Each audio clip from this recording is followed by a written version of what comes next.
Hi hello ಎಲ್ರಿಗೂ ನಮಸ್ತೆ. ನಾನು ನಿಮ್ಮ ಪ್ರೀತಿಯ ಹರೀಶ್. ಕಳೆದ ತರಗತಿಯಲ್ಲಿ ನಾವೆಲ್ಲ ದ್ವಿತೀಯ ಪರೀಕ್ಷೆಗೆ ಬೇಕಾಗಿರ್ತಕ್ಕಂಥ ಕನ್ನಡ ವಿಷಯದ ಬಗ್ಗೆ ಬೇಕಾಗಿರ್ತಕ್ಕಂಥ ಬಹುಮುಖ್ಯವಾದ ಪ್ರಶ್ನೆಗಳ ಬಗ್ಗೆ ಚರ್ಚೆ ಮಾಡ್ತಾನೇ ಬರ್ತಾ ಇದ್ದೀವಿ. ಈ ದಿನ ನಾವು ಚರ್ಚೆ ಮಾಡ್ತಕ್ಕಂಥ ವಿಚಾರ ಏನು ಅಂತಂದರೆ 80 ಅಂಕಗಳಿಗೆ 80 ಅಂಕಗಳನ್ನು ಯಾವ ರೀತಿ ತೆಗೆದುಕೊಳ್ಳೋದು, ಯಾವ ಪಾಠದ ಪ್ರಶ್ನೆಗಳನ್ನು ಓದಿದಾಗ ನಮಗೆ ಹೆಚ್ಚು ಅಂಕಗಳು ಬರ್ತವೆ ಅನ್ನೋದನ್ನು ನೋಡ್ತಾ ಹೋಗೋಣ. ನಮಗೆ ಮೊಟ್ಟ ಮೊದಲನಾಗಿ ಬರ್ತಕ್ಕಂಥದ್ದು ಬಹುಮುಖ್ಯವಾಗಿ ಬರ್ತಕ್ಕಂಥ ಪ್ರಶ್ನೆಗಳೀಗ 80 ಅಂಕಗಳಿಗೆ ನೀವು ಪರೀಕ್ಷೆಯನ್ನು ಬರೀತಾ ಇದ್ದೀರಾ. ಈ 80 ಅಂಕದ ಪ್ರಶ್ನೆಗಳು ಯಾವ್ಯಾವ ಪ್ರಶ್ನೆಗಳು ಬರ್ತವೆ ಅಂತಂದರೆ, ಒಂದು ಬಹು ಆಯ್ಕೆ ಪ್ರಶ್ನೆಗಳು. ಮೊದಲನೇದಾಗಿ ಬಹು ಆಯ್ಕೆ ಪ್ರಶ್ನೆಗಳು. ಇವು ನಿಮಗೆ 10 ಪ್ರಶ್ನೆ ಇರ್ತವೆ. ಇದರಲ್ಲಿ ನಿಮಗೆ ಯಾವುದೇ ರೀತಿಯಾದಂತಹ ಚಾಯ್ಸಸ್ ಇರೋದಿಲ್ಲ. 10 ಪ್ರಶ್ನೆಗಳಿಗೂ ನೀವು ಉತ್ತರವನ್ನು ಬರೀಲೇಬೇಕಾಗ್ತದೆ. ಈ 10 ಪ್ರಶ್ನೆಗಳು ನಿಮಗೆ ಪದ್ಯ ಭಾಗದಿಂದನೂ ಕೇಳ್ತಾನೆ, ಜೊತೆಗೆ ಗದ್ಯ ಭಾಗದಿಂದನೂ ಕೇಳಿರ್ತಾನೆ, ಜೊತೆಗೆ ಕೃಷ್ಣೇಗೌಡರ ಆನೆ ಎನ್ನುವಂಥ ದೀರ್ಘಗದ್ಯದಿಂದನೂ ಕೇಳಿರ್ತಾನೆ. ಪದ್ಯ ಭಾಗದಲ್ಲಿ ನಿಮಗೆ ಮುಖ್ಯವಾಗಿ ಬರ್ತಕ್ಕಂಥದ್ದು 1, 2ನೇದು, 4ನೇದು, 5, 6, 7, 9, 11, 12 ಇಷ್ಟು ಪದ್ಯ ಭಾಗಗಳಲ್ಲಿ ನಿಮಗೆ ಪದ್ಯ ಭಾಗದಿಂದ ಬಹು ಆಯ್ಕೆ ಪ್ರಶ್ನೆಗಳನ್ನು ಕೇಳಲಾಗ್ತದೆ.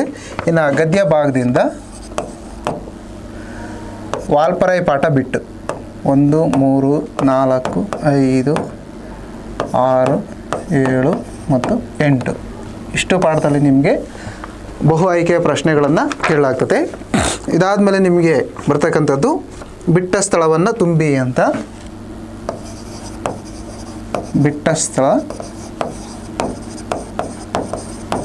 ತುಂಬಿರಿ, ಅದು ಸೂಕ್ತವಾದ ಉತ್ತರಗಳಿಂದ ತುಂಬಿ. ಯಾವ್ಯಾವ ಪದ್ಯಗಳಿಂದ ಕೇಳಲಾಗ್ತದೆ, ಯಾವ್ಯಾವ ಗದ್ಯ ಭಾಗದಿಂದ ಕೇಳಲಾಗ್ತದೆ ಅಂದರೆ, ಬಿಟ್ಟ ಸ್ಥಳ ತುಂಬಿ ಪ್ರಶ್ನೆಗಳು ಬರ್ತಕ್ಕಂಥದ್ದು ಗದ್ಯ ಭಾಗದಿಂದ. ಯಾವ್ಯಾವ ಗದ್ಯ ಭಾಗ ಅಂದರೆ, ಒಂದು ಆಯ್ಕೆ ಇದೆ ನಮ್ಮ ಕೈಯಲ್ಲಿ,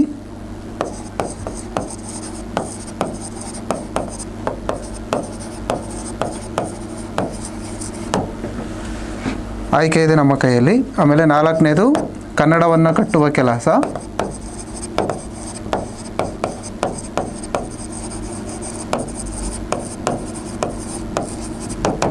ಕನ್ನಡವನ್ನು ಕಟ್ಟುವ ಕೆಲಸ. 5ನೇದು ದಣಿಗಳ ಬೆಳ್ಳಿ ಲೋಟ.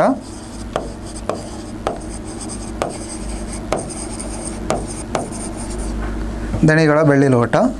6ನೇ ಪಾಠ ಬದುಕನ್ನು ಪ್ರೀತಿಸಿದ ಸಂತ.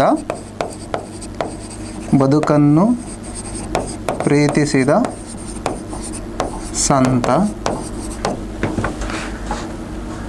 7ನೇ ಪಾಠ ತಿರುಳುಗನ್ನಡದ ಬೆಳ್ನುಡಿ.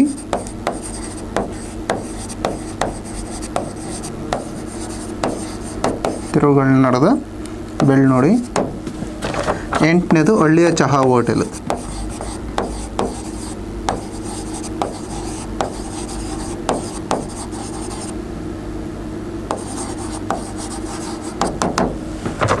ಬಿಟ್ಟ ಸ್ಥಳ ತುಂಬಿ ಪ್ರಶ್ನೆಗಳು ಬರ್ತಕ್ಕಂಥದ್ದು ನಿಮಗೆ ಮುಖ್ಯವಾಗಿ ಗದ್ಯ ಭಾಗದಿಂದ. ಆ ಗದ್ಯ ಭಾಗಗಳು ಯಾವ್ಯಾವು ಅಂತ, 3ನೇ ಗದ್ಯ ಭಾಗ ಆಯ್ಕೆ ಇದೆ ನಮ್ಮ ಕೈಯಲ್ಲಿ.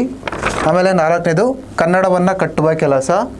ಆಮೇಲೆ 5ನೇದು ದಣಿಗಳ ಬೆಳ್ಳಿ ಲೋಟ. ಆಮೇಲೆ 6ನೇದು ಬದುಕನ್ನು ಪ್ರೀತಿಸಿದ ಸಂತ. ಆಮೇಲೆ 7ನೇದು ತಿರುಳುಗನ್ನಡದ ಬೆಳ್ನುಡಿ. ಆಮೇಲೆ 8ನೇದು ಹಳ್ಳಿಯ ಚಹಾ ಹೋಟೆಲ್ಗಳು. ಇಷ್ಟು ಗದ್ಯ ಭಾಗದಿಂದ ನಿಮಗೆ ಬಿಟ್ಟ ಸ್ಥಳ ತುಂಬಿ ಪ್ರಶ್ನೆಗಳನ್ನು ಕೇಳಲಾಗ್ತದೆ. ಅವ್ಯಾವ ಪ್ರಶ್ನೆಗಳು ಅನ್ನೋದನ್ನು ಮುಂದೆ ನಾವು ಚರ್ಚೆ ಮಾಡ್ತಾ ಹೋಗೋಣ. ಈ ಗದ್ಯ ಭಾಗವನ್ನು ಓದ್ಕೊಂಡ್ರೆ ಸಾಕು. ಇದರಲ್ಲಿರ್ತಕ್ಕಂಥ ಒಂದು ವಾಕ್ಯದ ಪ್ರಶ್ನೆಗಳು ನಿಮಗೆ ಬಿಟ್ಟ ಸ್ಥಳ ತುಂಬಿ ಪ್ರಶ್ನೆಗಳಾಗಿ ಬರ್ತವೆ, ಕೇಳಲಾಗ್ತದೆ. ಇದಾದಮೇಲೆ ನಿಮಗೆ ಕೇಳ್ತಕ್ಕಂಥದ್ದು ಹೊಂದಿಸಿ ಬರೆಯಿರಿ. ಆ ಹೊಂದಿಸಿ ಬರೆಯಿರಿ ಪ್ರಶ್ನೆಗಳನ್ನು ಯಾವ ಪದ್ಯ ಭಾಗದಿಂದ ಕೇಳಲಾಗ್ತದೆ ಅಂದರೆ, ಹೊಂದಿಸಿ ಬರೆಯಿರಿ ಪ್ರಶ್ನೆಗಳು ಬರ್ತಕ್ಕಂಥದ್ದು ನಿಮಗೆ ಪದ್ಯ ಭಾಗದಿಂದ. ಹೊಂದಿಸಿ ಬರೆಯಿರಿ ಪ್ರಶ್ನೆಗಳು. 1, 4ನೇದು ಪಗೆಂ ಬಾಲಕನೆಂಬರೆ.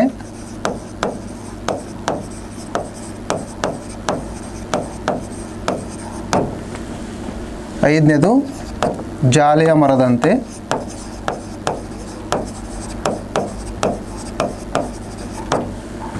9ನೇದು ಶಿಲ್ಬೆ ಏರಿದ್ದಾನೆ.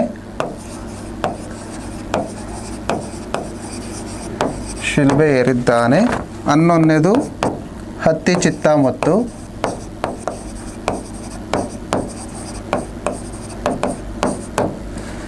12ನೇದು ಒಮ್ಮೆ ನಗುತ್ತೇವೆ.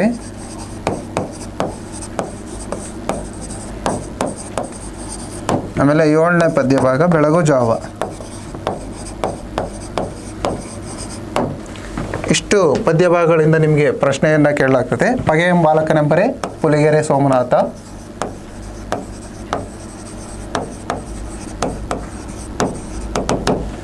ಜಾಲಿಯ ಮರದಂತೆ ಪುರಂದರದಾಸರು, ಶಿಲುಬೆಯೇರಿದ್ದಾನೆ KS ನಿಸಾರ್ ಅಹಮದ್, ಹತ್ತಿ ಚಿತ್ತ ಮತ್ತು T ಯಲ್ಲಪ್ಪ, ಒಮ್ಮೆ ನಗುತ್ತೇವೆ ಸುಕನ್ಯಾ ಮಾರುತಿ,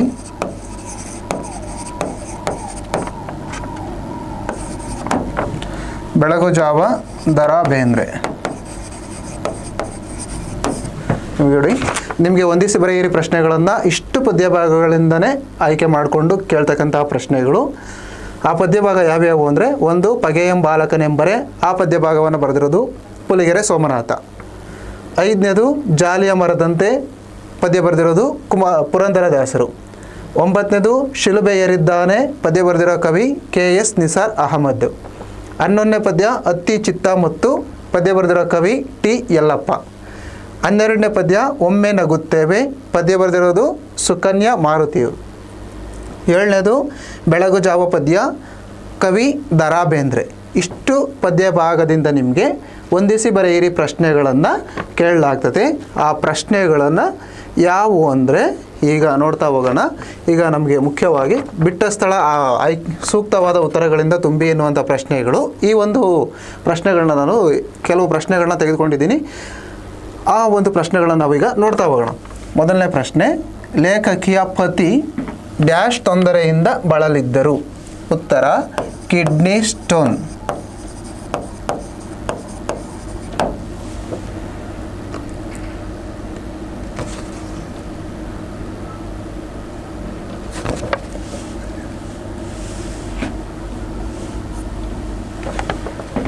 ಬೆಳಗು ಜಾವ ದರಾ ಬೇಂದ್ರೆ. ಇದಾದಮೇಲೆ ನಮಗೆ 2-3 ವಾಕ್ಯದಲ್ಲಿ ಉತ್ತರಿಸಿ ಪ್ರಶ್ನೆಗಳನ್ನು ಯಾವ ಒಂದು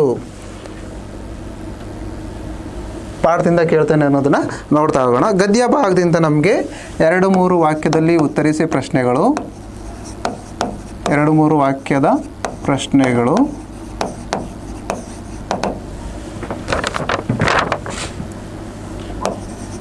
ಪದ್ಯ ಭಾಗದಿಂದ 1 ಕದಡಿದ ಸಲಿಲಂ ತಿಳಿಗೊಂದದೆ.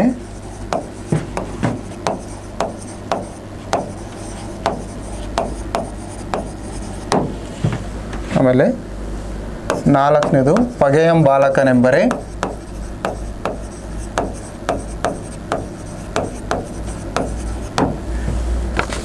ಆಮೇಲೆ 7ನೇದು ಬೆಳಗು ಜಾವ.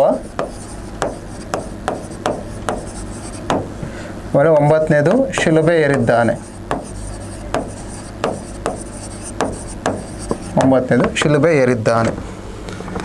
ಇಷ್ಟು ಪದ್ಯ ಭಾಗದಿಂದ ನಿಮಗೆ 2-3 ವಾಕ್ಯದ ಪ್ರಶ್ನೆಗಳನ್ನು ಕೇಳಲಾಗ್ತದೆ. ಇನ್ನು ಗದ್ಯ ಭಾಗದಿಂದ 1ನೇ ಪಾಠ ಮುಟ್ಟಿಸಿಕೊಂಡವನು.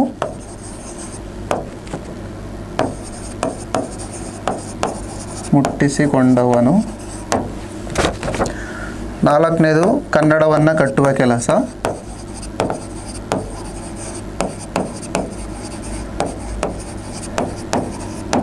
ಕನ್ನಡವನ್ನು ಕಟ್ಟುವ ಕೆಲಸ. 6ನೇದು ಬದುಕನ್ನು ಪ್ರೀತಿಸಿದ ಸಂತ. ಬದುಕನ್ನು ಪ್ರೀತಿಸಿದ ಸಂತ. ಆಮೇಲೆ 8ನೇದು ಹಳ್ಳಿಯ ಚಹಾ ಹೋಟೆಲ್ಗಳು. ಹಳ್ಳಿಯ ಚಹಾ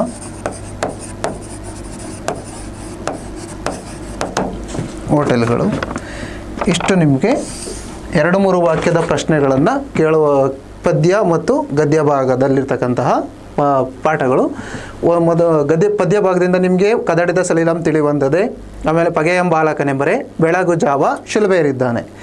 ಈ 4 ಪದ್ಯ ಭಾಗದಿಂದ ನಿಮಗೆ 2-3 ವಾಕ್ಯದ ಪ್ರಶ್ನೆಗಳು ಬರ್ತವೆ. ಗದ್ಯ ಭಾಗದಿಂದ ಮುಟ್ಟಿಸಿಕೊಂಡವನು, ಕನ್ನಡವನ್ನು ಕಟ್ಟುವ ಕೆಲಸ, ಬದುಕನ್ನು ಪ್ರೀತಿಸಿದ ಸಂತ, ಹಳ್ಳಿಯ ಚಹಾ ಹೋಟೆಲ್ಗಳು. ಈ 4 ಗದ್ಯ ಭಾಗದಿಂದ ನಿಮಗೆ 2-3 ವಾಕ್ಯದ ಪ್ರಶ್ನೆಗಳು ಬರ್ತವೆ. ಆಮೇಲೆ ಕೃಷ್ಣೇಗೌಡನ ಆನೆಯಿಂದ 2-3 ವಾಕ್ಯದ ಪ್ರಶ್ನೆಗಳು 3. ಪದ್ಯದಿಂದ ನೀವು ಬರೀಬೇಕಾಗಿರೋದು 3, ಗದ್ಯ ಭಾಗದಿಂದ ನೀವು ಬರೀಬೇಕಾಗಿರ್ತಕ್ಕಂಥ ಪ್ರಶ್ನೆಗಳ ಸಂಖ್ಯೆ 2, ಆಮೇಲೆ ಕೃಷ್ಣೇಗೌಡನ ಆನೆಯಿಂದ 3. ಕೃಷ್ಣೇಗೌಡನ ಆನೆ ಎನ್ನುವ ದೀರ್ಘ ಗದ್ಯದಿಂದ 3 ಪ್ರಶ್ನೆಗಳನ್ನು ಬರೀಬೇಕು. ಇಷ್ಟು ಪದ್ಯ ಭಾಗದಿಂದ 3 ಪ್ರಶ್ನೆ ಬರೀಬೇಕು, ಗದ್ಯ ಭಾಗದಿಂದ 2 ಪ್ರಶ್ನೆ ಬರೀಬೇಕು 2-3 ವಾಕ್ಯಕ್ಕೆ, ಆಮೇಲೆ ದೀರ್ಘ ಗದ್ಯದಿಂದ 3 ಪ್ರಶ್ನೆಗಳನ್ನು ಬರೀಬೇಕು. ಇಷ್ಟು ಪ್ರಶ್ನೆಗಳನ್ನು ನೀವು 2-3 ವಾಕ್ಯದ ಪ್ರಶ್ನೆಗಳನ್ನು ಗಮನಿಸ್ಬೋದು. ಇದಾದ ಮೇಲೆ ನಮಗೆ ಏನು ಸಂದರ್ಭದ ಪ್ರಶ್ನೆಗಳು, ಸಂದರ್ಭ ಸಹಿತ ವಿವರಿಸಿ. ಪದ್ಯ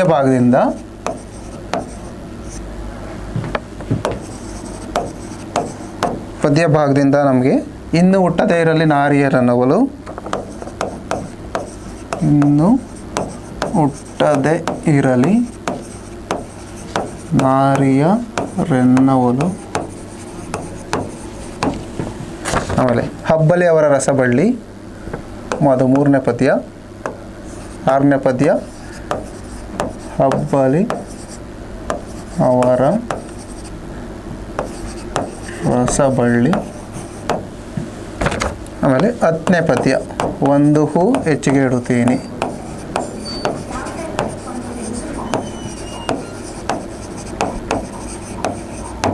ಒಂದು ಹೂ ಹೆಚ್ಚಿಗೆ ಇಡುತ್ತೀನಿ. ಕುಮಾರವ್ಯಾಸ, ಜಾನಪದ, ಲಲಿತಾ ಸಿದ್ದಬಸವಯ್ಯ.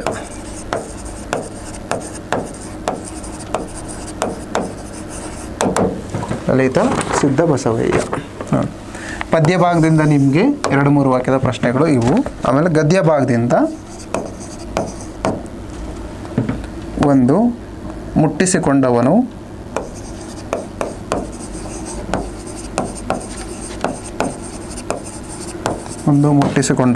ಆಮೇಲೆ 3ನೇದು ಆಯ್ಕೆ ಇದೆ ನಮ್ಮ ಕೈಯಲ್ಲಿ, ಆಯ್ಕೆ ಇದೆ ನಮ್ಮ ಕೈಯಲ್ಲಿ. ಆಮೇಲೆ 7ನೇದು ತಿರುಳುಗನ್ನಡದ ಬೆಳ್ನುಡಿ.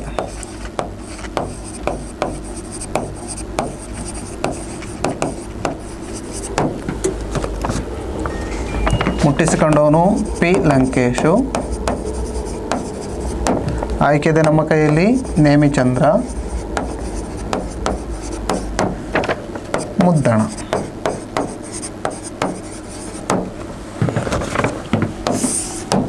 ಕೃಷ್ಣೇಗೌಡನ ಆನೆ.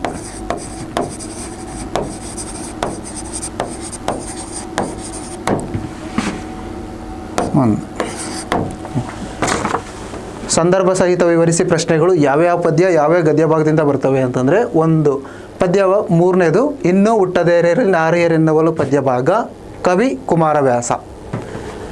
6ನೇ ಪದ್ಯ ಹಬ್ಬಲಿ ಅವರ ರಸಬಳ್ಳಿ ಪದ್ಯ ಭಾಗ, ಇದು ಜಾನಪದ ಸಾಹಿತ್ಯ. 10ನೇ ಪದ್ಯ ಒಂದು ಹೂ ಹೆಚ್ಚಿಗೆ ಇಡುತ್ತೀನಿ, ಕವಯತ್ರಿ ಲಲಿತಾ ಸಿದ್ದಬಸವಯ್ಯ.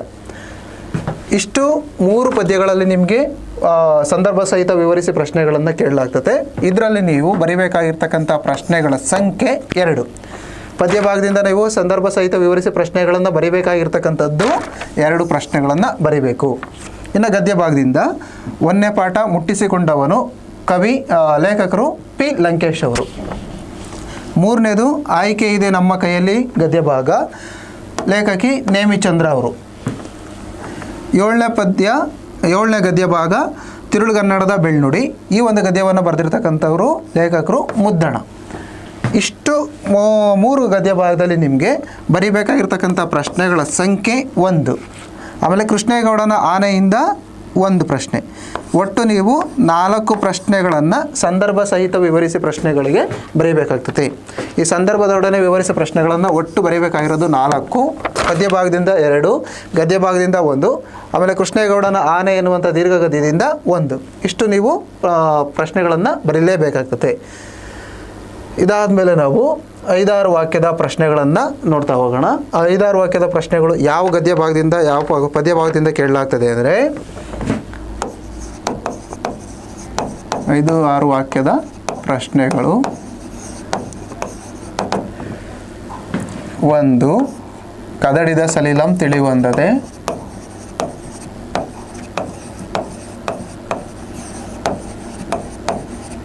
ಕದಡಿದ ಸಲಿಲಂ ತಿಳಿವಂದದೆ. ಆಮೇಲೆ 2ನೇದು ವಚನಗಳು. ಆಮೇಲೆ 3ನೇದು ಇನ್ನೂ ಹುಟ್ಟದೇ ಇರಲಿ ನಾರಿಯರೆನ್ನುವಳು.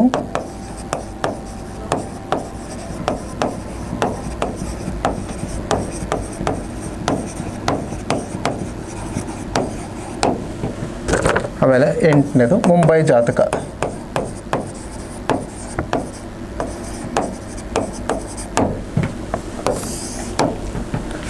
ಗದ್ಯ ಭಾಗದಿಂದ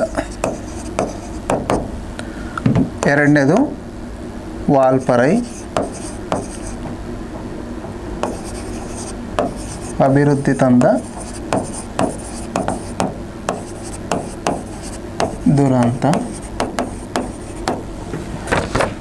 5ನೇ ಗದ್ಯ ಭಾಗ ದಣಿಗಳ ಬೆಳ್ಳಿಲೋಟ.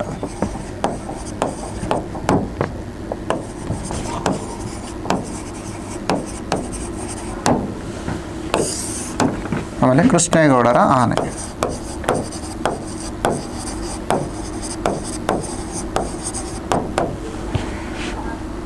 ನೋಡಿ, 5-6 ವಾಕ್ಯದ ಪ್ರಶ್ನೆಗಳನ್ನು ಯಾವ ಪದ್ಯ ಮತ್ತು ಯಾವ ಗದ್ಯ ಭಾಗದಿಂದ ಕೇಳಲಾಗ್ತದೆ ಅಂದರೆ 1, ಕದಡಿದ ಸಲಿಲಂ ತಿಳಿವಂದದೆ ಪದ್ಯ ಭಾಗ.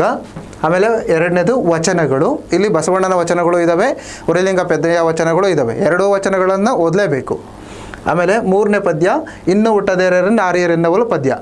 ಕದಡಿದ ಸಲಿಲಂ ತಿಳಿವಂದದೆ ಮತ್ತು ಇನ್ನು ಹುಟ್ಟದೇರ ನಾರಿಯರೆನ್ನುವಲು ಪದ್ಯ ಭಾಗದಿಂದ ನಿಮಗೆ ಒಟ್ಟು 7 ಅಂಕಗಳನ್ನು ಕೇಳಲಾಗ್ತದೆ. ಹಾಗಾಗಿ ಈ 2 ಪದ್ಯಗಳನ್ನು ನೀವು ಯಾವುದೇ ಕಾರಣಕ್ಕೂ ಬಿಡೋಂಗಿಲ್ಲ. 1 ವಾಕ್ಯಕ್ಕೂ ಇದೆ, 2-3 ವಾಕ್ಯಕ್ಕೂ ಇದೆ, ಪ್ಲಸ್ 5-6 ವಾಕ್ಯಕ್ಕೂ ಇದೆ. ಜೊತೆಗೆ ಸಂದರ್ಭದೊಡನೆ ವಿವರಿಸಿ ಪ್ರಶ್ನೆಗಳು ಇದರಲ್ಲಿ ಬರ್ತಾ ಹೋಗ್ತವೆ.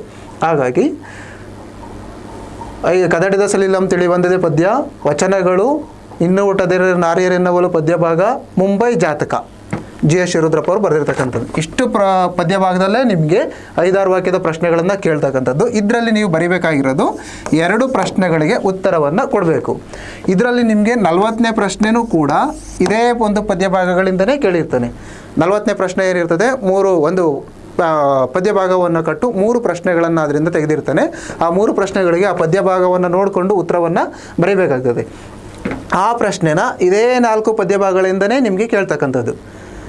36, 37, 38, 39, 40 ಇಷ್ಟು ಪ್ರಶ್ನೆಗಳು ನಿಮಗೆ ಇದೇ ಪದ್ಯ ಭಾಗಗಳಿಂದನೇ ಕೇಳಲಾಗ್ತದೆ. ಇದರಲ್ಲಿ ನೀವು ಬರೀಬೇಕಾಗಿರೋದು 40ನೇ ಪ್ರಶ್ನೆಯನ್ನು ಸೇರಿಸ್ಕೊಂಡಂಗೆ 2 ಪ್ರಶ್ನೆಗಳಿಗೆ ನೀವು ಉತ್ತರವನ್ನು ಬರೀಲೇಬೇಕು. 40ನೇ ಪ್ರಶ್ನೆಯನ್ನು ನೀವು ಯಾವುದೇ ಕಾರಣಕ್ಕೂ ಬಿಟ್ಟು ಬರಬೇಡ್ರಿ, ಯಾಕೆಂದರೆ ಉತ್ತರ ಅವನೇ ಕೊಟ್ಟಿದ್ದಾಗ ಬರೆಯೋದು ನಿಮಗೆ ತುಂಬ ಸುಲಭ ಆಗ್ತದೆ. ಹಾಗಾಗಿ ಆಮೇಲೆ ಗದ್ಯ ಭಾಗದಿಂದ ವಾಲ್ಪರೈ ಅಭಿವೃದ್ಧಿ ತಂದ ದುರಂತ, 5ನೇದು ದಣಿಗಳ ಬೆಳ್ಳಿಲೋಟ. ಇವೆರಡು ಪಾಠದಿಂದನೇ ನಿಮಗೆ 5-6 ವಾಕ್ಯದ ಪ್ರಶ್ನೆಗಳನ್ನು ಕೇಳಲಾಗ್ತದೆ. ಇದರಲ್ಲಿ ನೀವು ಬರೀಬೇಕಾಗಿರೋದು 1 ಪ್ರಶ್ನೆಯನ್ನು. 1 ಪ್ರಶ್ನೆಗೆ ನೀವು ಉತ್ತರವನ್ನು ಬರೀಲೇಬೇಕು. ಅವನು ಕೃಷ್ಣೇಗೌಡನ ಆನೆಯಿಂದ 1, ಒಟ್ಟು 4 ಪ್ರಶ್ನೆಗಳನ್ನು ಈ ಒಂದು 5-6 ವಾಕ್ಯದ ಪ್ರಶ್ನೆಗಳನ್ನು ಬರೀಲೇಬೇಕಾಗತ್ತೆ. ಪದ್ಯ ಭಾಗದಿಂದ 2 ಪ್ರಶ್ನೆಗಳನ್ನ ಬರೀಬೇಕು, ಗದ್ಯ ಭಾಗದಿಂದ 1, ಕೃಷ್ಣೇಗೌಡರ ಆನೆಯಿಂದ 1. ಆ 5-6 ವಾಕ್ಯದ ಪ್ರಶ್ನೆಯನ್ನು ಕೇಳುವಂಥ ಪದ್ಯಗಳು ಇವು. ಆಮೇಲೆ ಗದ್ಯ ಭಾಗದಲ್ಲಿ ವಾಲ್ಪರೈ ಅಭಿವೃದ್ಧಿ ತಂದ ದುರಂತ ಮತ್ತು ದಣಿಗಳ ಬೆಳ್ಳಿಲೋಟ. ಇವೆರಡು ಪಾಠದಲ್ಲೇ ನಿಮಗೆ 5-6 ವಾಕ್ಯದ ಪ್ರಶ್ನೆಗಳು ಬರ್ತಕ್ಕಂಥದ್ದು. ಆಮೇಲೆ ಕೃಷ್ಣೇಗೌಡನ ಆನೆಯಿಂದ 1, ಅದ್ಯಾವುದಾದ್ರೂ 1 ಕೊಟ್ಟಿರ್ತಾನೆ. ಇಷ್ಟು ನೀವು ಪರೀಕ್ಷೆಯಲ್ಲಿ ಬರೀತಕ್ಕಂಥದ್ದು. ಇದಾದಮೇಲೆ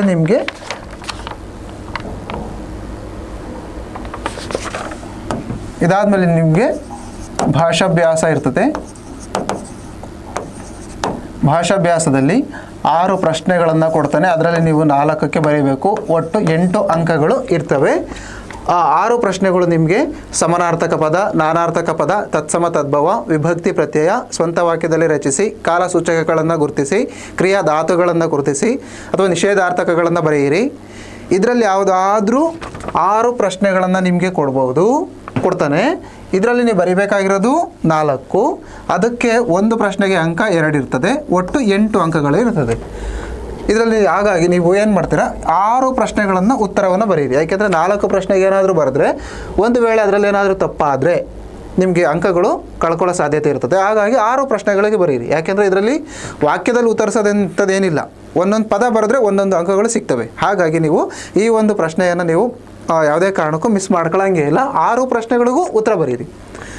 ಇದಾದಮೇಲೆ ನಿಮಗೆ ಪತ್ರಲೇಖನ ಬರೆದು ಆಮೇಲೆ ಪ್ರಬಂಧವನ್ನು ಬರೀರಿ. ಪತ್ರಲೇಖನಕ್ಕೆ ನಿಮಗೆ 4 ಅಂಕಗಳಿರ್ತದೆ. ಪ್ರಬಂಧಕ್ಕೆ ನಿಮಗೆ ನಿಮಗೆ 4 ಅಂಕಗಳಿರ್ತದೆ. ಪತ್ರಲೇಖನೂ 2 ಕೊಟ್ಟಿರ್ತಾನೆ, ಪ್ರಬಂಧನೂ 2 ಕೊಟ್ಟಿರ್ತಾನೆ. ಇದರಲ್ಲಿ ಯಾವುದಾದ್ರೂ ನೀವು 2ರಲ್ಲಿ ಯಾವುದಾದ್ರೂ ಒಂದೊಂದು ಬರೀಬೋದು. ವೈಯಕ್ತಿಕ ಪತ್ರಲೇಖನೂ ಇರ್ತದೆ, ವ್ಯಾವಹಾರಿಕ ಪತ್ರಲೇಖನಕ್ಕೂ ಇರ್ತದೆ. ವೈಯಕ್ತಿಕನಾದರೂ ಬರೀರಿ, ವ್ಯಾವಹಾರಿಕನಾದರೂ ಬರೀರಿ. ಆಮೇಲೆ ಪ್ರಬಂಧದಲ್ಲಿ ನಿಮಗೆ ಯಾವುದಾದ್ರೂ 2 ವಿಚಾರಗಳನ್ನ ಕೊಡ್ತಾನೆ. ಅದು ಮುಂದೆ ನಾನು ಹೇಳ್ತೀನಿ ಯಾವ್ಯಾವ ವಿಚಾರಗಳು ಅವು ಅಂತ, ಟಾಪಿಕ್ಗಳು ಯಾವ್ಯಾವ ವಿಷಯಗಳು ಅಂತ. ಆ ವಿಷಯಗಳಲ್ಲಿ ಯಾವುದಾದ್ರೂ ಒಂದು ವಿಷಯದ ಬಗ್ಗೆ ನೀವು ಬರೆದ್ರೆ ಇದಕ್ಕೆ 4 ಅಂಕ, ಇದಕ್ಕೆ 4 ಅಂಕ, ಒಟ್ಟು ಎಲ್ಲಿ 8 ಅಂಕ ಆಗ್ತವೆ. 16 ಅಂಕಗಳು ನಿಮಗೆ ಭಾಷಾಭ್ಯಾಸದಿಂದಲೇ ಸಿಗ್ತದೆ.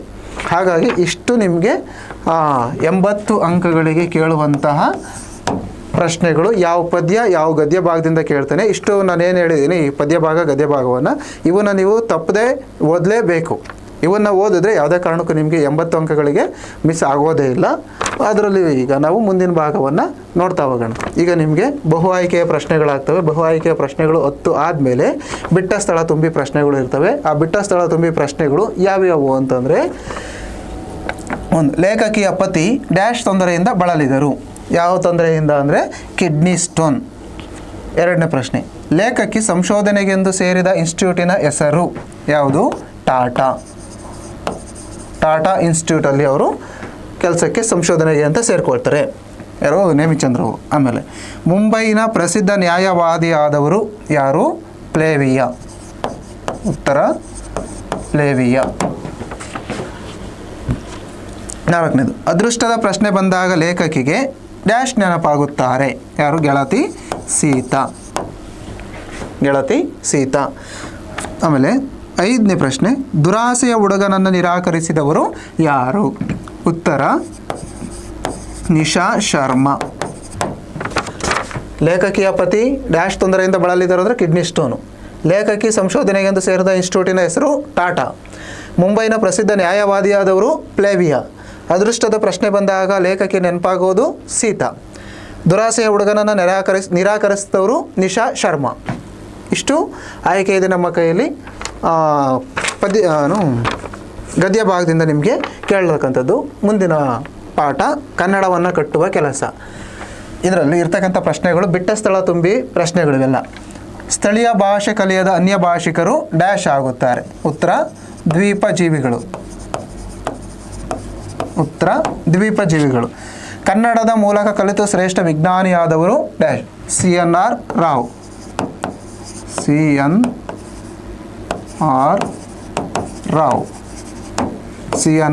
ರಾವ್. ಕನ್ನಡಿಗರು ಡ್ಯಾಶ್ ವಿಷಯದಲ್ಲಿ ಭೀತಿಗೊಂಡಿದ್ದಾರೆ. ಉದ್ಯೋಗದ. ಉತ್ತರ ಉದ್ಯೋಗದ. ಡ್ಯಾಶ್ ಪ್ರಶ್ನೆ ನಮ್ಮಲ್ಲಿ ಬಗೆಹರಿಯಲಾರದ ಸಮಸ್ಯೆ ಆಗಿದೆ. ಯಾವುದು? ಮಾಧ್ಯಮನೋ, ಬಡತನನೋ, ಭಾಷೆನೋ ಅಥವಾ ದ್ವೀಪಜೀವಿನೋ? ಯಾವುದು ಅಂದರೆ ಭಾಷೆ ಪ್ರಶ್ನೆ ನಮ್ಮಲ್ಲಿ ಬಗೆಹರಿಯಲಾರದ ಸಮಸ್ಯೆ ಆಗಿದೆ. ಆಮೇಲೆ ಮುಂದಿನ ಪ್ರಶ್ನೆ, ತಮ್ಮ ರಾಜ್ಯದಲ್ಲಿ ತಾವೇ ತಬ್ಬಲಿಗಳಾಗುತ್ತಿರುವವರು ಯಾರು? ಕನ್ನಡಿಗರು.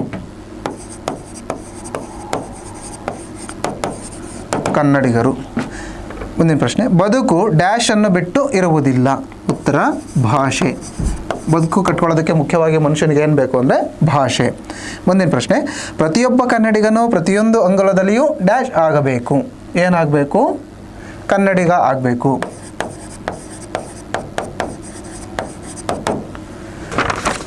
ನೋಡಿ, ಸ್ಥಳೀಯ ಭಾಷೆ ಕಲಿಯದ ಅನ್ಯ ಭಾಷಿಕರು ಏನಾಗ್ತಾರೆ ಅಂದರೆ ದ್ವೀಪಜೀವಿಗಳು ಆಗ್ತಾರೆ. ಕನ್ನಡದ ಮೂಲಕ ಕಲಿತು ಶ್ರೇಷ್ಠ ವಿಜ್ಞಾನಿಯಾದವರು CNR ರಾವ್.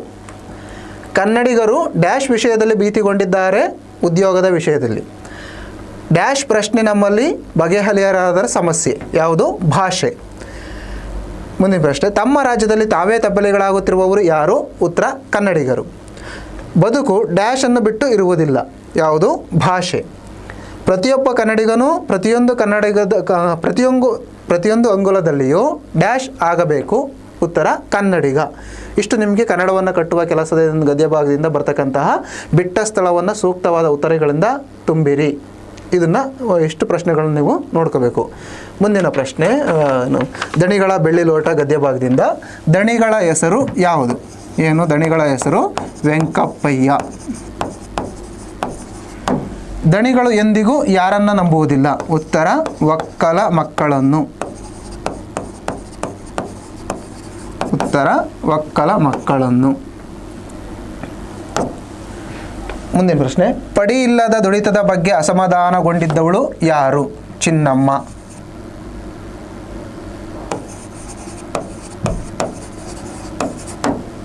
ಯಾರು? ಚಿನ್ನಮ್ಮ. ಬೆಳ್ಳಿ ಲೋಟವ ಡ್ಯಾಶ್ ಅನ್ನು ಕಳೆದುಕೊಂಡಿತ್ತು. ಏನು? ಬಣ್ಣ ಗಾಂಭೀರ್ಯ. ಉತ್ತರ ಬಣ್ಣ ಗಾಂಭೀರ್ಯ. ಮುಂದಿನ ಪ್ರಶ್ನೆ, ದಣಿಗಳ ದಾಂಪತ್ಯಕ್ಕೆ ಡ್ಯಾಶ್ ಮೂಕ ಸಾಕ್ಷಿಯಾಗಿತ್ತು. ಯಾವುದು? ಬೆಳ್ಳಿ ಲೋಟ.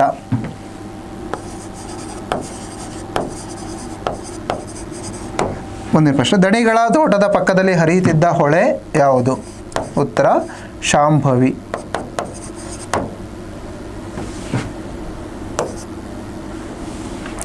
ನೀವು ಇಷ್ಟು ಉತ್ತರವನ್ನು ಬರೆದ್ರೆ ಸಾಕಾಗ್ತದೆ. ಇಲ್ಲಿ ದಣಿಗಳ ಹೆಸರು ವೆಂಕಪ್ಪಯ್ಯ.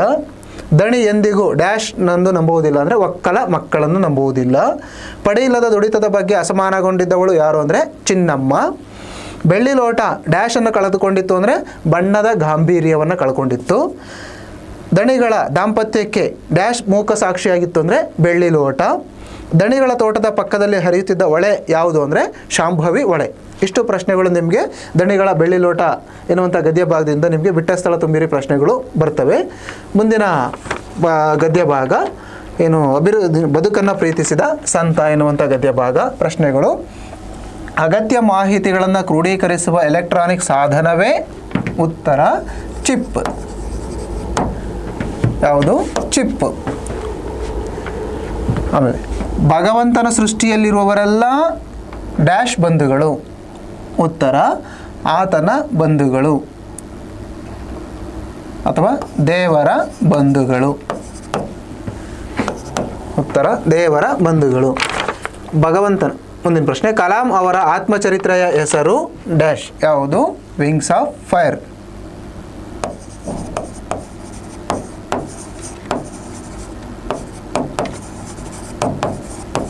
ಉತ್ತರ ವಿಂಗ್ಸ್ ಆಫ್ ಫೈರ್.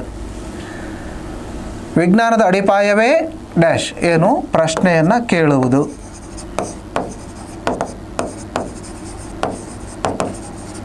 ಪ್ರಶ್ನೆಯನ್ನು ಕೇಳುವುದು. ಮುಂದಿನ ಪ್ರಶ್ನೆ, ಮಗುವೇ ಭೂಮಿಯ ಮೇಲಿನ ಮೊದಲ ಡ್ಯಾಶ್. ಯಾವುದು? ಉತ್ತರ ವಿಜ್ಞಾನಿ. ಎಲ್ಲಾಯ್ತದು? ಮಗುವೇ ಭೂಮಿಯ ಮೇಲಿನ ಮೊದಲ ವಿಜ್ಞಾನಿ. ನಿಮಗೆ ಇಲ್ಲಿ ಆಪ್ಷನ್ನು ತಪ್ಪು ಕೊಟ್ಟಿದ್ದಾನೆ, ಮಗು ಅಂತ. ಇಲ್ಲಿ ಪ್ರಶ್ನೆಯನ್ನು ಸರಿಯಾಗಿ ಕೇಳಿಲ್ಲ. ಮುಂದಿನ ಪ್ರಶ್ನೆ, ಕಲಾಂ ಅವರು ರಾಷ್ಟ್ರಪತಿ ಸ್ಥಾನಕ್ಕೆ ಆಯ್ಕೆಯಾದ ಸುದ್ದಿ ಪ್ರಕಟವಾದಾಗ ಅವರು ಡ್ಯಾಶ್ನಲ್ಲಿದ್ದರು. ಎಲ್ಲಿದ್ದರು? ಚೆನ್ನೈನಲ್ಲಿ. ಎಲ್ಲೈತಿ ಇಲ್ಲಿ? ಚೆನ್ನೈ. ಉತ್ತರ ಚೆನ್ನೈ. ಮುಂದಿನ ಪ್ರಶ್ನೆ, ಕಲಾಂ ಅವರನ್ನು ಶಾಲೆಗೆ ಕಳುಹಿಸುವಂತೆ ಪ್ರೇರೇಪಣೆ ಕೊಟ್ಟವರು ಯಾರು? ಶಿವಸುಬ್ರಹ್ಮಣ್ಯ ಅಯ್ಯರ್.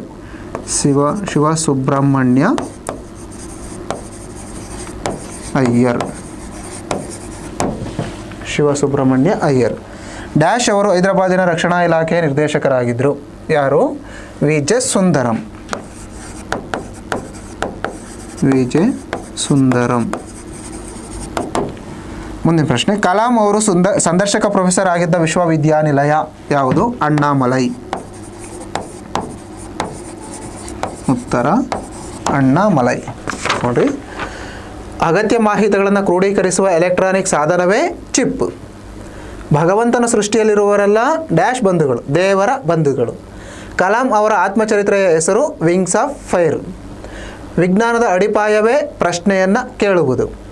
ಮಗುವೇ ಮೊದಲ ಭೂಮಿಯ ಮೇಲಿನ ಮೊದಲ ವಿಜ್ಞಾನಿ. ಇಲ್ಲಿ ಮಗು ಅಂತ ಕೊಟ್ಟಿದ್ದೇನೆ, ವಿಜ್ಞಾನಿ ಅಂತ ಕೊಡಬೇಕಾಗಿತ್ತು, ಕೊಟ್ಟಿಲ್ಲ, ಆಯ್ತಿರಲಿ.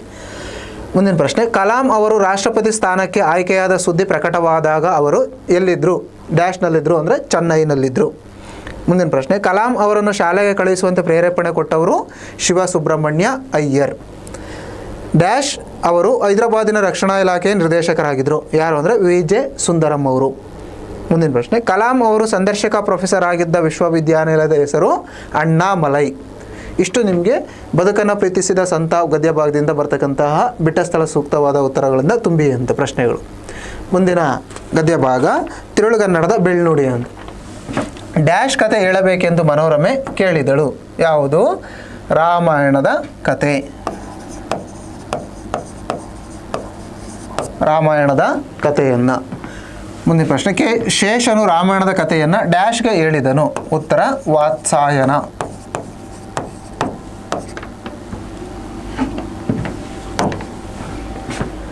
ಡ್ಯಾಶ್ ಗದ್ಯದಲ್ಲಿ ಕತೆ ಹೇಳಬೇಕೆಂದು ಮನೋರಮೆ ಕೇಳಿದಳು. ರುದ್ಯಮಪ್ಪ. ಉತ್ತರ ರುದ್ಯಮಪ್ಪ. ಮುಂದಿನ ಪ್ರಶ್ನೆ, ಮನೋರಮೆ ಬಹುಮಾನವಾಗಿ ಡ್ಯಾಶ್ ಕೊಡುವೇನೆಂದಳು. ಎನ್ನನೆ. ಉತ್ತರ ಎನ್ನನೆ. ವಸುದೆಗೆ ಒಡೆಯನೆನಿಸಿದವನು ಡ್ಯಾಶ್. ಯಾರು? ರಾಮಚಂದ್ರ. ವಸುದೆಗೆ ಒಡೆಯನೆನಿಸಿದವನು ರಾಮಚಂದ್ರ. ಮುಂದಿನ ಪ್ರಶ್ನೆ, ಕನ್ನಡವು ಕಸ್ತೂರಿಯಲ್ಲವೇ ಎಂದವರು ಯಾರು? ಮನೋರಮೆ.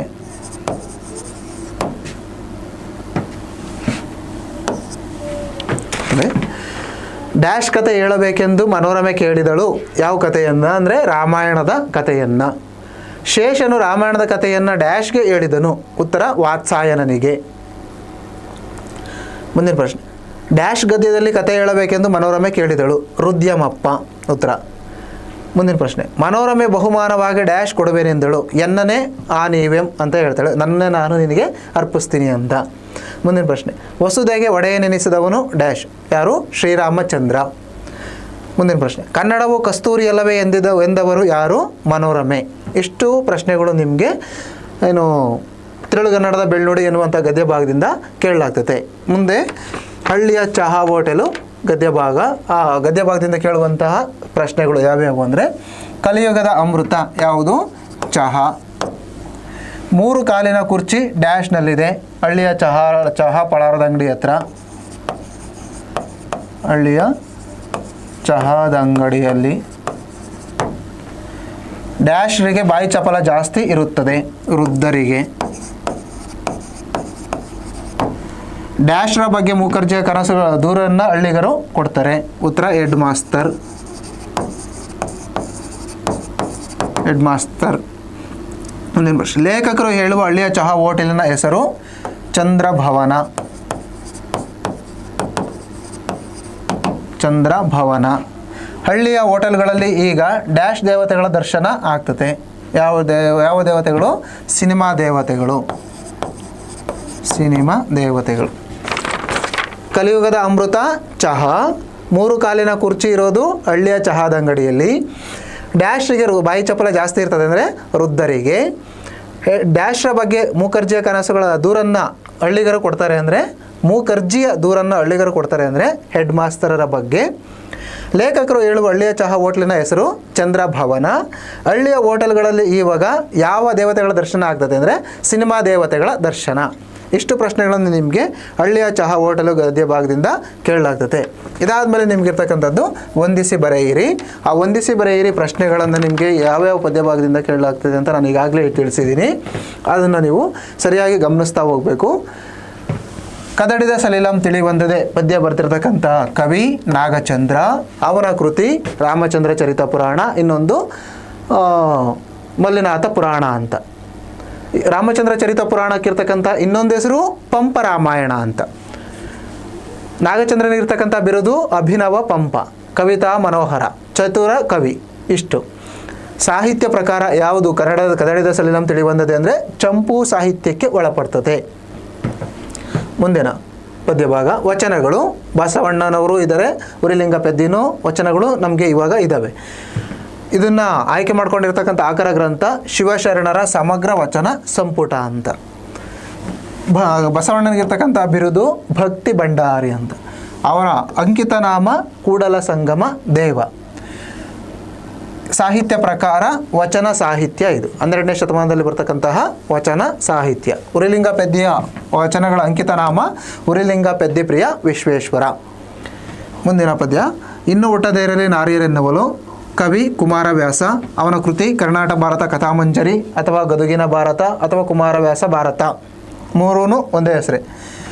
ಅವನಿಗಿರ್ತಕ್ಕಂಥ ಬಿರುದುಗಳು ಯುಗ ಪ್ರವರ್ತಕ, ರೂಪಕ ಸಾಮ್ರಾಜ್ಯ, ಚಕ್ರವರ್ತಿ. ಈ ಸಾಹಿತ್ಯ ಪ್ರಕಾರ ಯಾವುದು ಅಂದರೆ ಷಟ್ಪದಿ. ಯಾವುದು ಇನ್ನು ಹುಟ್ಟದೇರಲಿ ನಾರಿಯರೆನ್ನುವ ಪದ್ಯ ಭಾಗ ಯಾವ ಛಂದಸ್ಸಿನಲ್ಲಿ ರಚನೆ ಆಗಿದೆ ಅಂದರೆ ಷಟ್ಪದಿಯಲ್ಲಿ. ಮುಂದಿನ ಪದ್ಯ. ಪಗೆಯಂ ಬಾಲಕನೆಂಬರೆ. ಕವಿ ಪುಲಿಗೆರೆ ಸೋಮನಾಥ. ಅವನ ಕೃತಿ ಸೋಮೇಶ್ವರ ಶತಕ. ಅವನ ಬಿರುದು ಹರಹರ ಶ್ರೀ ಚನ್ನ ಸೋಮೇಶ್ವರ ಎನ್ನುವುದು ಅವನ ಅಂಕಿತ ನಾಮ. ಇದು ಯಾವ ಶೈಲಿಯಲ್ಲಿ ರಚನೆ ಆಗಿದೆ ಅಂದರೆ ಖ್ಯಾತ ಕರ್ನಾಟಕಗಳು ಆಮೇಲೆ ಅಥವಾ ವೃತ್ತಗಳು ಅಂತಲೂ ಕರೀತೀವಿ. ಜಾಲಿ ಅಮರದಂತೆ ಎನ್ನುವಂಥ ಪದ್ಯವನ್ನು ಬರೆದಿರೋ ಕವಿ ಪುರಂದರದಾಸರು. ಯಾವ ಸಾಹಿತ್ಯ ಅಂದರೆ ಆಕರ ಗ್ರಂಥ ಪುರಂದರ ಸಾಹಿತ್ಯ ದರ್ಶನ. ಅವರ ಬಿರುದು ಕರ್ನಾಟಕ ಸಂಗೀತ ಪಿತಾಮಹ ಅಥವಾ ಅವರ ವಚನಗಳ ಅಂಕಿತ ನಾಮ ಕೀರ್ತನೆಗಳ ಅಂಕಿತ ನಾಮ ಪುರಂದರ ವಿಠಲ. ಇದು ಯಾವ ಸಾಹಿತ್ಯಕ್ಕೆ ಒಳಪಡ್ತದೆ ಅಂದರೆ ಕೀರ್ತನ ಸಾಹಿತ್ಯ. ಹಬ್ಬಲಿ ಅವರ ರಸಬಳ್ಳಿ ಎನ್ನುವಂಥ ಪದ್ಯ ಭಾಗ. ಇದನ್ನು ಸಂಪಾದನೆ ಮಾಡಿರೋರು ಅಲಸಂಗಿ ಗೆಳೆಯರು. ಯಾವ ಕೃತಿ ಅಂದರೆ ಗರತಿಯ ಹಾಡು ಅನ್ನುವಂಥದ್ದು. ಇದು ಒಂದು ಜಾನಪದ ಸಾಹಿತ್ಯ ಪ್ರಕಾರ. ಜೊತೆಗೆ ತ್ರಿಪದಿನಲ್ಲಿ ಇದು ಇದೆ. ಹಬ್ಬಲಿ ಅವರ ರಸಬಳ್ಳಿ ಪದ್ಯ ಭಾಗ. ಮುಂದಿನ ಪದ್ಯ. ಬೆಳಗು ಜಾವ. ಕವಿ ದ ರಾ ಬೇಂದ್ರೆ. ಯಾವ ಶೈಲಿಯಲ್ಲಿ ಯಾವ ಆಕರ ಗ್ರಂಥ ಅಂದರೆ ಮುಕ್ತಕಂಠ. ಅವರ ಬಿರುದು ಅಂಬಿಕಾ ತನಯದತ್ತ ಅಥವಾ ಅವರ ಕಾವ್ಯನಾಮ ಅದು. ಜೊತೆಗೆ ಜ್ಞಾನಪೀಠ ಪ್ರಶಸ್ತಿ ಕೂಡ ಅವ್ರಿಗೆ ಬಂದಿದೆ. ಇದು ಯಾವ ಶೈಲಿನಲ್ಲಿದೆ ಅಂತಂದರೆ ಸುನೀತ. ಇಂಗ್ಲೀಷ್ನಲ್ಲಿ ಸಾನೆಟ್ ಅಂತೇಳಿ ಕರಿತೀವಿ, ಕನ್ನಡದಲ್ಲಿ ಅದನ್ನು ಸುನೀತ ಅಂತೇಳಿ ಕರಿತೀವಿ. ಮುಂದಿನ ಪದ್ಯ. ಮುಂಬೈ ಜಾತಕ. ಕವಿ ಜಿ ಎಸ್ ಶಿವರುದ್ರಪ್ಪ ಅವರು. ಕೃತಿ ಆಕರ ಗ್ರಂಥ ತೆರೆದ ದಾರಿ. ಅವರನ್ನು ನಾವು ರಾಷ್ಟ್ರಕವಿ ಅಂತೇಳಿ ಕರಿತೀವಿ. ಪದ್ಯ ಯಾವ ಶೈಲಿನಲ್ಲಿದೆ ಅಂದರೆ ಅರ್ಜಿ ನಮೂನೆ ಶೈಲಿನಲ್ಲಿ ಇದೆ. ಇದನ್ನು ನಿಮಗೆ ಬಹು ಆಯ್ಕೆ ಪ್ರಶ್ನೆಗಳಿಗೂ ಕೇಳ್ಬೋದು. ಅರ್ಜಿ ನಮೂನೆ ಪದ್ಯದಲ್ಲಿ ಅರ್ಜಿ ನಮೂನೆ ಶೈಲಿನಲ್ಲಿರ್ತಕ್ಕಂಥ ಪದ್ಯ ಭಾಗ ಯಾವುದು ಅಂದರೆ ಮುಂಬೈ ಜಾತಕ ಪದ್ಯ ಭಾಗ. ಆಮೇಲೆ ಆಯ್ತಲ್ಲ, ಶಿಲ್ಬೆ ಏರಿದ್ದಾನೆ ಪದ್ಯವನ್ನು ಬರೆದಿರೋದು ಕೆ ಎಸ್ ನಿಸಾರ್ ಅಹಮದ್ ಅವರು. ಆಕರ ಗ್ರಂಥ ವ್ಯಕ್ತಿಪರ ಕವನಗಳು. ಅವರಿಗಿರ್ತಕ್ಕಂಥ ಬಿರುದು ನಿತ್ಯೋತ್ಸವ ಕವಿ. ಆಮೇಲೆ ಒಂದು ಹೆಚ್ಚಿಗೆ ಇಡುತ್ತೀನಿ ಪದ್ಯ ಲಲಿತಾ ಸಿದ್ದಬಸವರು ಬರೆದಿರ್ತಕ್ಕಂಥದ್ದು. ಕವಿತೆ 2006 ಅನ್ನೋದು ಆಕರ ಗ್ರಂಥ. ಇದು ಯಾವ ಶೈಲಿನಲ್ಲಿದೆ ಅಂದರೆ ಗದ್ಯ ಗಂಧಿ ಶೈಲಿನಲ್ಲಿ ರಚನೆಯಾಗಿದೆ. ಇನ್ನು ಹತ್ತಿ ಚಿತ್ತ ಮತ್ತು ಪ್ರೊಫೆಸರ್ ಟಿ ಯಲ್ಲಪ್ಪ ಅವರು ಬರೆದಿರ್ತಕ್ಕಂಥದ್ದು ಚಿಟ್ಟೆ ಮತ್ತು ಜೀವನಯಾನ ಅವರ ಆಕರ ಗ್ರಂಥ. ಈ ಒಂದು ಪದ್ಯ ಭಾಗದ್ದು ಇಷ್ಟು. ಆಮೇಲೆ ಒಮ್ಮೆ ನಗುತ್ತೇವೆ ಪದ್ಯ ಸುಕನ್ಯಾ ಮಾರುತಿ ಅವರ ಒಂದು ಆಕರ ಗ್ರಂಥ ನಾನೆಂಬ ಮಾಯೆ. ಇದು ಯಾವ ಸಾಹಿತ್ಯ ಅಂತಂದರೆ ಬಂಡಾಯ ಸಾಹಿತ್ಯ. ಇಷ್ಟು ನಿಮಗೆ ಹೊಂದಿಸಿ ಬರೆಯಿರಿ ಪ್ರಶ್ನೆಗಳನ್ನು ಕೇಳ್ತಕ್ಕಂಥದ್ದು. ಇದಾದಮೇಲೆ ನಿಮಗೆ ಗದ್ಯ ಭಾಗದಿಂದ ಇದು ನಿಮಗೆ ಸಂದರ್ಭಕ್ಕೆ ಮಾತ್ರ ಅನುಕೂಲ ಆಗ್ತದೆ. ಯಾಕೆಂದರೆ ಇದರ ಗದ್ಯ ಭಾಗದಿಂದ ನಿಮಗೆ ಹೊಂದಿಸಿ ಬರೆಯಿರಿ ಪ್ರಶ್ನೆಗಳು ಬರಲ್ಲ. ಬರ್ತಕ್ಕಂಥದ್ದು ಕೇವಲ ಪದ್ಯ ಭಾಗದಿಂದ. ಅದಕ್ಕೆ ನೀವು ಹೊಂದಿಸಿ ಬರೆಯಿರಿಗೆ ಇಷ್ಟು ಓದ್ಕೊಂಡ್ರೆ ಸಾಕಾಗ್ತದೆ. ಇದರಲ್ಲೇ ನಿಮಗೆ ಹೊಂದಿಸಿ ಬರೆಯಿರಿ ಪ್ರಶ್ನೆಗಳು ಬರ್ತಕ್ಕಂಥದ್ದು. ಇದು ನಿಮಗೆ ಸಂದರ್ಭಕ್ಕೆ ಅನುಕೂಲ ಆಗಲಿ ಅಂತ ಹಾಕಿದ್ದೀನಿ ಅಷ್ಟೇ. ಮುಟ್ಟಿಸಿಕೊಂಡವನು ಪದ್ಯವನ್ನು ಬರೆದಿರೋದು ಪಿ ಲಂಕೇಶ್. ವಾಲ್ಪರೈ ಕೃಪಾಕರ ಸೇನಾನಿ ಮತ್ತು ಪುಟ್ಟಸ್ವಾಮಿ. ಆಯ್ಕೆ ಇದೆ ನಮ್ಮ ಕೈಯಲ್ಲಿ ನೇಮಿಚಂದ್ರ ಅವರು. ಕನ್ನಡವನ್ನು ಕಟ್ಟುವ ಕೆಲಸ ಅಮನಾಯಕ. ದಣಿಗಳ ಬೆಳ್ಳಿ ಲೋಟ ಎಚ್ ನಾಗವೇಣಿ. ಬದುಕನ್ನು ಪ್ರೀತಿಸಿದ ಸಂತ ಎಚ್ ಆರ್ ರಾಮಕೃಷ್ಣರಾವ್. ತಿರುಳುಗನ್ನಡದ ಬೆಳ್ಳುಡಿ ಮುದ್ದಣ. ಹಳ್ಳಿಯ ಚಹಾ ಹೋಟೆಲ್ಗಳು ವೀರೇಂದ್ರ ಸಿಂಪಿಯವರು. ಕೃಷ್ಣೇಗೌಡನ ಆನೆ ಪೂರ್ಣಚಂದ್ರ ತೇಜಸ್ವಿ. ಇಷ್ಟೊಂದು ಲೇಖಕರನ್ನು ನೀವು ನೋಡ್ಕೋಬೇಕು. ಇದರಲ್ಲಿ ಸಂದರ್ಭಕ್ಕೆ ನಿಮಗೆ ಅನುಕೂಲ ಆಗಲಿ ಅಂತ ಇದನ್ನು ಹಾಕಿರ್ತಕ್ಕಂಥದ್ದು.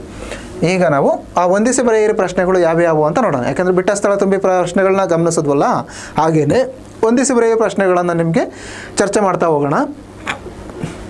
ಮೊದಲನೇ ಭಾಗ ನಾಗಚಂದ್ರ. ಕದಡಿದ ಸಲಿಲಂ ತಿಳಿಬಂದದೆ ಪದ್ಯವನ್ನು ಬರೆದಿರ್ತಕ್ಕಂತಹ ಕವಿ ಆಯ್ತಲ್ಲ. ಪಗೆಯಂ ಬಾಲಕನೆಂಬರೆ ಶತಕ ಗ್ರಂಥ, ಪುಲಿಗೆರೆ ಸೋಮನಾಥನ ಸೋಮೇಶ್ವರ ಶತಕ. ಬೆಳಗು ಜಾವ ಮುಕ್ತಕಂಠ, ಆವಾಗಲೇ ಹೇಳಿದ್ನಲ್ಲ ಮುಕ್ತಕಂಠ. ಟಿ ಯಲ್ಲಪ್ಪ ಹತ್ತಿ ಚಿತ್ತ ಮತ್ತು, ಹತ್ತಿ ಚಿತ್ತ ಮತ್ತು. ಒಮ್ಮೆ ನಗುತ್ತೇವೆ ಸುಕನ್ಯಾ ಮಾರುತಿ.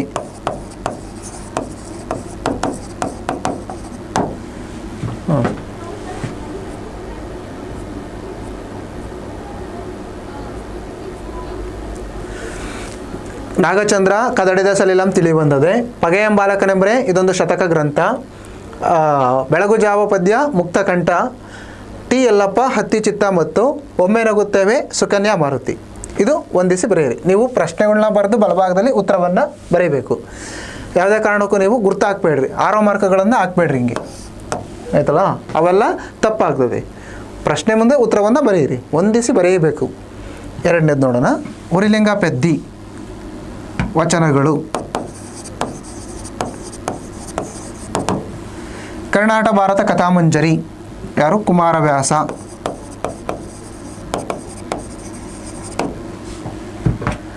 ಹಬ್ಬಲಿ ಅವರ ರಸಬಳ್ಳಿ ಜನಪದ. ಮುಂಬೈ ಜಾತಕ ತೆರೆದ ದಾರಿ ಅವ್ರ ಕೃತಿ ಅದು, ಮುಂಬೈ ಜಾತಕ ಶಿವರುದ್ರಪ್ಪ. ಕೆ ಎಸ್ ನಿಸಾರ್ ಅಹಮದ್ ಶಿಲುಬೆ ಏರಿದ್ದಾನೆ.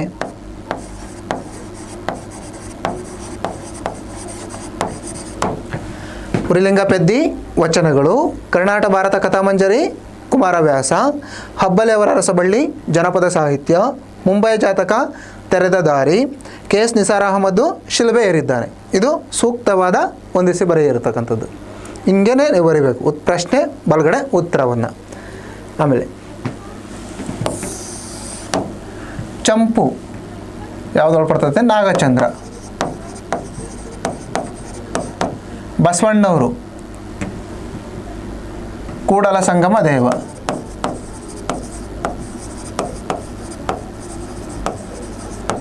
ಕೂಡಲ ಸಂಗಮ ದೇವ. ಜಾಲಿಯ ಮರದಂತೆ ಪುರಂದರದಾಸರು. ಪುರಂದರದಾಸರು. ಒಂದು ಹೆಚ್ಚಿಗೆ ಇಡುತ್ತೀನಿ ಲಲಿತಾ ಸಿದ್ಬಸವಯ್ಯ. ಕರೆಕ್ಟ್ ಆಗೈತೆ ಅದು. ಸುಕನ್ಯಾ ಮಾರುತಿ ಒಮ್ಮೆ ನಗುತ್ತೇವೆ.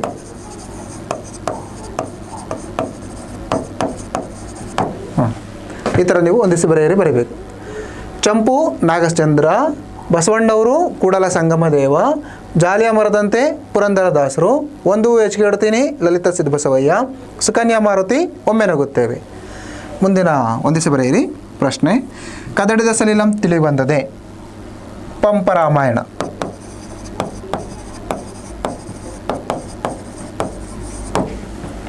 ಪುಲಿಗೆರೆ ಸೋಮನಾಥ ಪಗೆಯಂ ಬಾಲಕನೆಂಬರೆ. ಪಗೆಯಂ ಬಾಲಕನೆಂಬರೆ. ದರಾ ಬೇಂದ್ರೆ ಬೆಳಗು ಜಾವ. G S Shivarudrappa Mumbai Jataka. ಮುಂಬೈ ಜಾತಕ. ಶಿಲುಬೆ ಏರಿದ್ದಾನೆ K S Nisar Ahmed. K S Nisar Ahmed. ಕದಡಿದ ಸಲಿಲಂ ತಿಳಿ ಬಂದದೆ ಪಂಪ ರಾಮಾಯಣ. ರಾಮಚಂದ್ರ ಚರಿತ ಪುರಾಣಕ್ಕೆ ಇರ್ತಕ್ಕಂಥ ಇನ್ನೊಂದು ಹೆಸರು ಪಂಪ ರಾಮಾಯಣ. ಅದನ್ನು ಬರೆದಿರೋದು ನಾಗಚಂದ್ರ. ಪುಲಿಗೆರೆ ಸೋಮನಾಥ ಪಗೆಯಂ ಬಾಲಕನೆಂಬರೆ. ದರಾ ಬೇಂದ್ರೆ ಬೆಳಗು ಜಾವ. G S Shivarudrappa Mumbai Jataka. ಶಿಲುಬೆ ಏರಿದ್ದಾನೆ ಕೆ ಎಸ್ ನಿಸಾರ್ ಅಹಮದ್. ಇದು ನಿಮಗೆ ಸೂಕ್ತವಾದ ಹೊಂದಿಸಿ ಬರೆಯಿರಿ.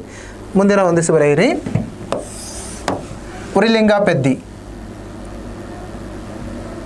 ಉರಿಲಿಂಗ ಪೆದ್ದಿ ಪ್ರಿಯ ವಿಶ್ವೇಶ್ವರ.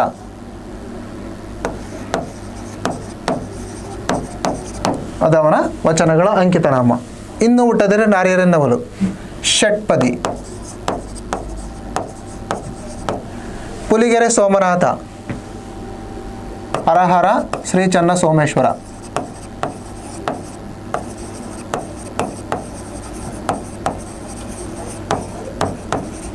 ಹಬ್ಬಲಿ ಹಬ್ಬಲಿಯವರ ರಸಬಳ್ಳಿ,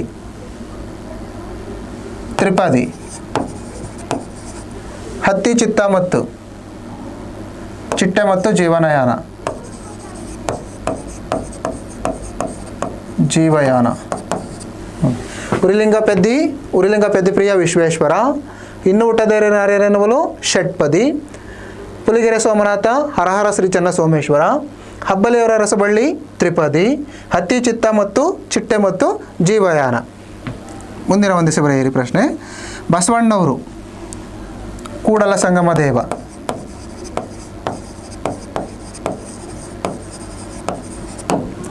ಗದುಗಿನ ಭಾರತ ಕುಮಾರವ್ಯಾಸ. ಜಾಲಿಯ ಮರದಂತೆ ಕೀರ್ತನೆ ಲಲಿತಾ ಸಿದ್ಧ ಬಸವಯ್ಯ. ಒಂದು ಹೆಚ್ಚಿಗೆ ಇಡುತ್ತೀನಿ. ಒಮ್ಮೆ ನಗುತ್ತೇವೆ ನಾನೆಂಬ ಮಾಯೆ. ಬಸವಣ್ಣವರು ಕೂಡಲ ಸಂಗಮ ದೇವ, ಗದುಗಿನ ಭಾರತ ಕುಮಾರವ್ಯಾಸ, ಜಾಲಿಯ ಮರದಂತೆ ಕೀರ್ತನೆಗಳು, ಲಲಿತಾ ಸಿದ್ಧ ಬಸವಯ್ಯ, ಒಂದು ಹೆಚ್ಚಿಗೆ ಇಡುತ್ತೀನಿ, ಒಮ್ಮೆ ನಗುತ್ತೇವೆ ನಾನೆಂಬ ಮಾಯೆ. ಇಷ್ಟು ನಿಮಗೆ ಒಂದಿಸಿ ಬರೆಯಿರಿ ಪ್ರಶ್ನೆಗಳನ್ನು ಕೇಳಲಾಗ್ತದೆ. ಇವೆಲ್ಲ ಪ್ರಶ್ನೆಗಳು ನಿಮಗೆ ಇದರಲ್ಲಿರ್ತಕ್ಕಂತಹ ಪ್ರಶ್ನೆಗಳೇ. ಇದರಲ್ಲಿ ನಿಮಗೆ ಪದ್ಯದ ಹೆಸರಾದರೂ ಕೇಳ್ಬೋದು, ಆಕರ ಗ್ರಂಥಗಳನ್ನಾದರೂ ಕೇಳ್ಬೋದು, ಬಿರುದುಗಳನ್ನಾದರೂ ಕೇಳ್ಬೋದು, ಸಾಹಿತ್ಯ ಪ್ರಕಾರನಾದರೂ ಕೇಳ್ಬೋದು. ಈಗ ನಾಗಚಂದ್ರ ಅಂತ ಕೇಳಿ ಅಲ್ಲಿ ಸಾಹಿತ್ಯ ಪ್ರಕಾರ ಕೊಡ್ಬೋದು, ಚಂಪು ಸಾಹಿತ್ಯ ಅಂತ ಕೊಟ್ಟು, ಆಯ್ತಲ್ಲ. ಹಾಗಾಗಿ ಅಥವಾ ನಾಗಚಂದ್ರ ಅಂತ ಕೇಳಿ ಅಭಿನವ ಪಂಪ ಅಂತ ಬಿರುದಾದರೂ ಕೇಳ್ಬೋದು, ಅಥವಾ ರಾಮಚಂದ್ರ ಚರಿತ ಪುರಾಣ ಅಂತ ಕೇಳಿ ಕದಡಿದ ಸಲಿಲಂ ತಿಳಿವಂದದೆ ಪದ್ಯಕ್ಕೂ ಕೊಡ್ಬೋದು. ಯಾವ್ಯಾವ ರೀತಿ ಬೇಕಾದ್ರೂ ಇಲ್ಲಿ ನಿಮಗೆ ಒಂದಿಸಿ ಬರೆಯಿರಿನ ಕೇಳ್ಬೋದು. ಹಾಗಾಗಿ ಇದನ್ನು ನೀವು ಸರಿಯಾಗಿ ಗಮನಿಸ್ಕೊಂಡು ಹೋದರೆ ಪರೀಕ್ಷೆಗೆ ನಿಮಗೆ ಸೂಕ್ತವಾದ ಉತ್ತರಗಳು ಬರ್ತವೆ. ಯಾಕೆಂದರೆ ನಿಮ್ಗೆ ಒಂದಿಸಿ ಬರೆಯುವಂಥ ಸಂದರ್ಭದಲ್ಲಿ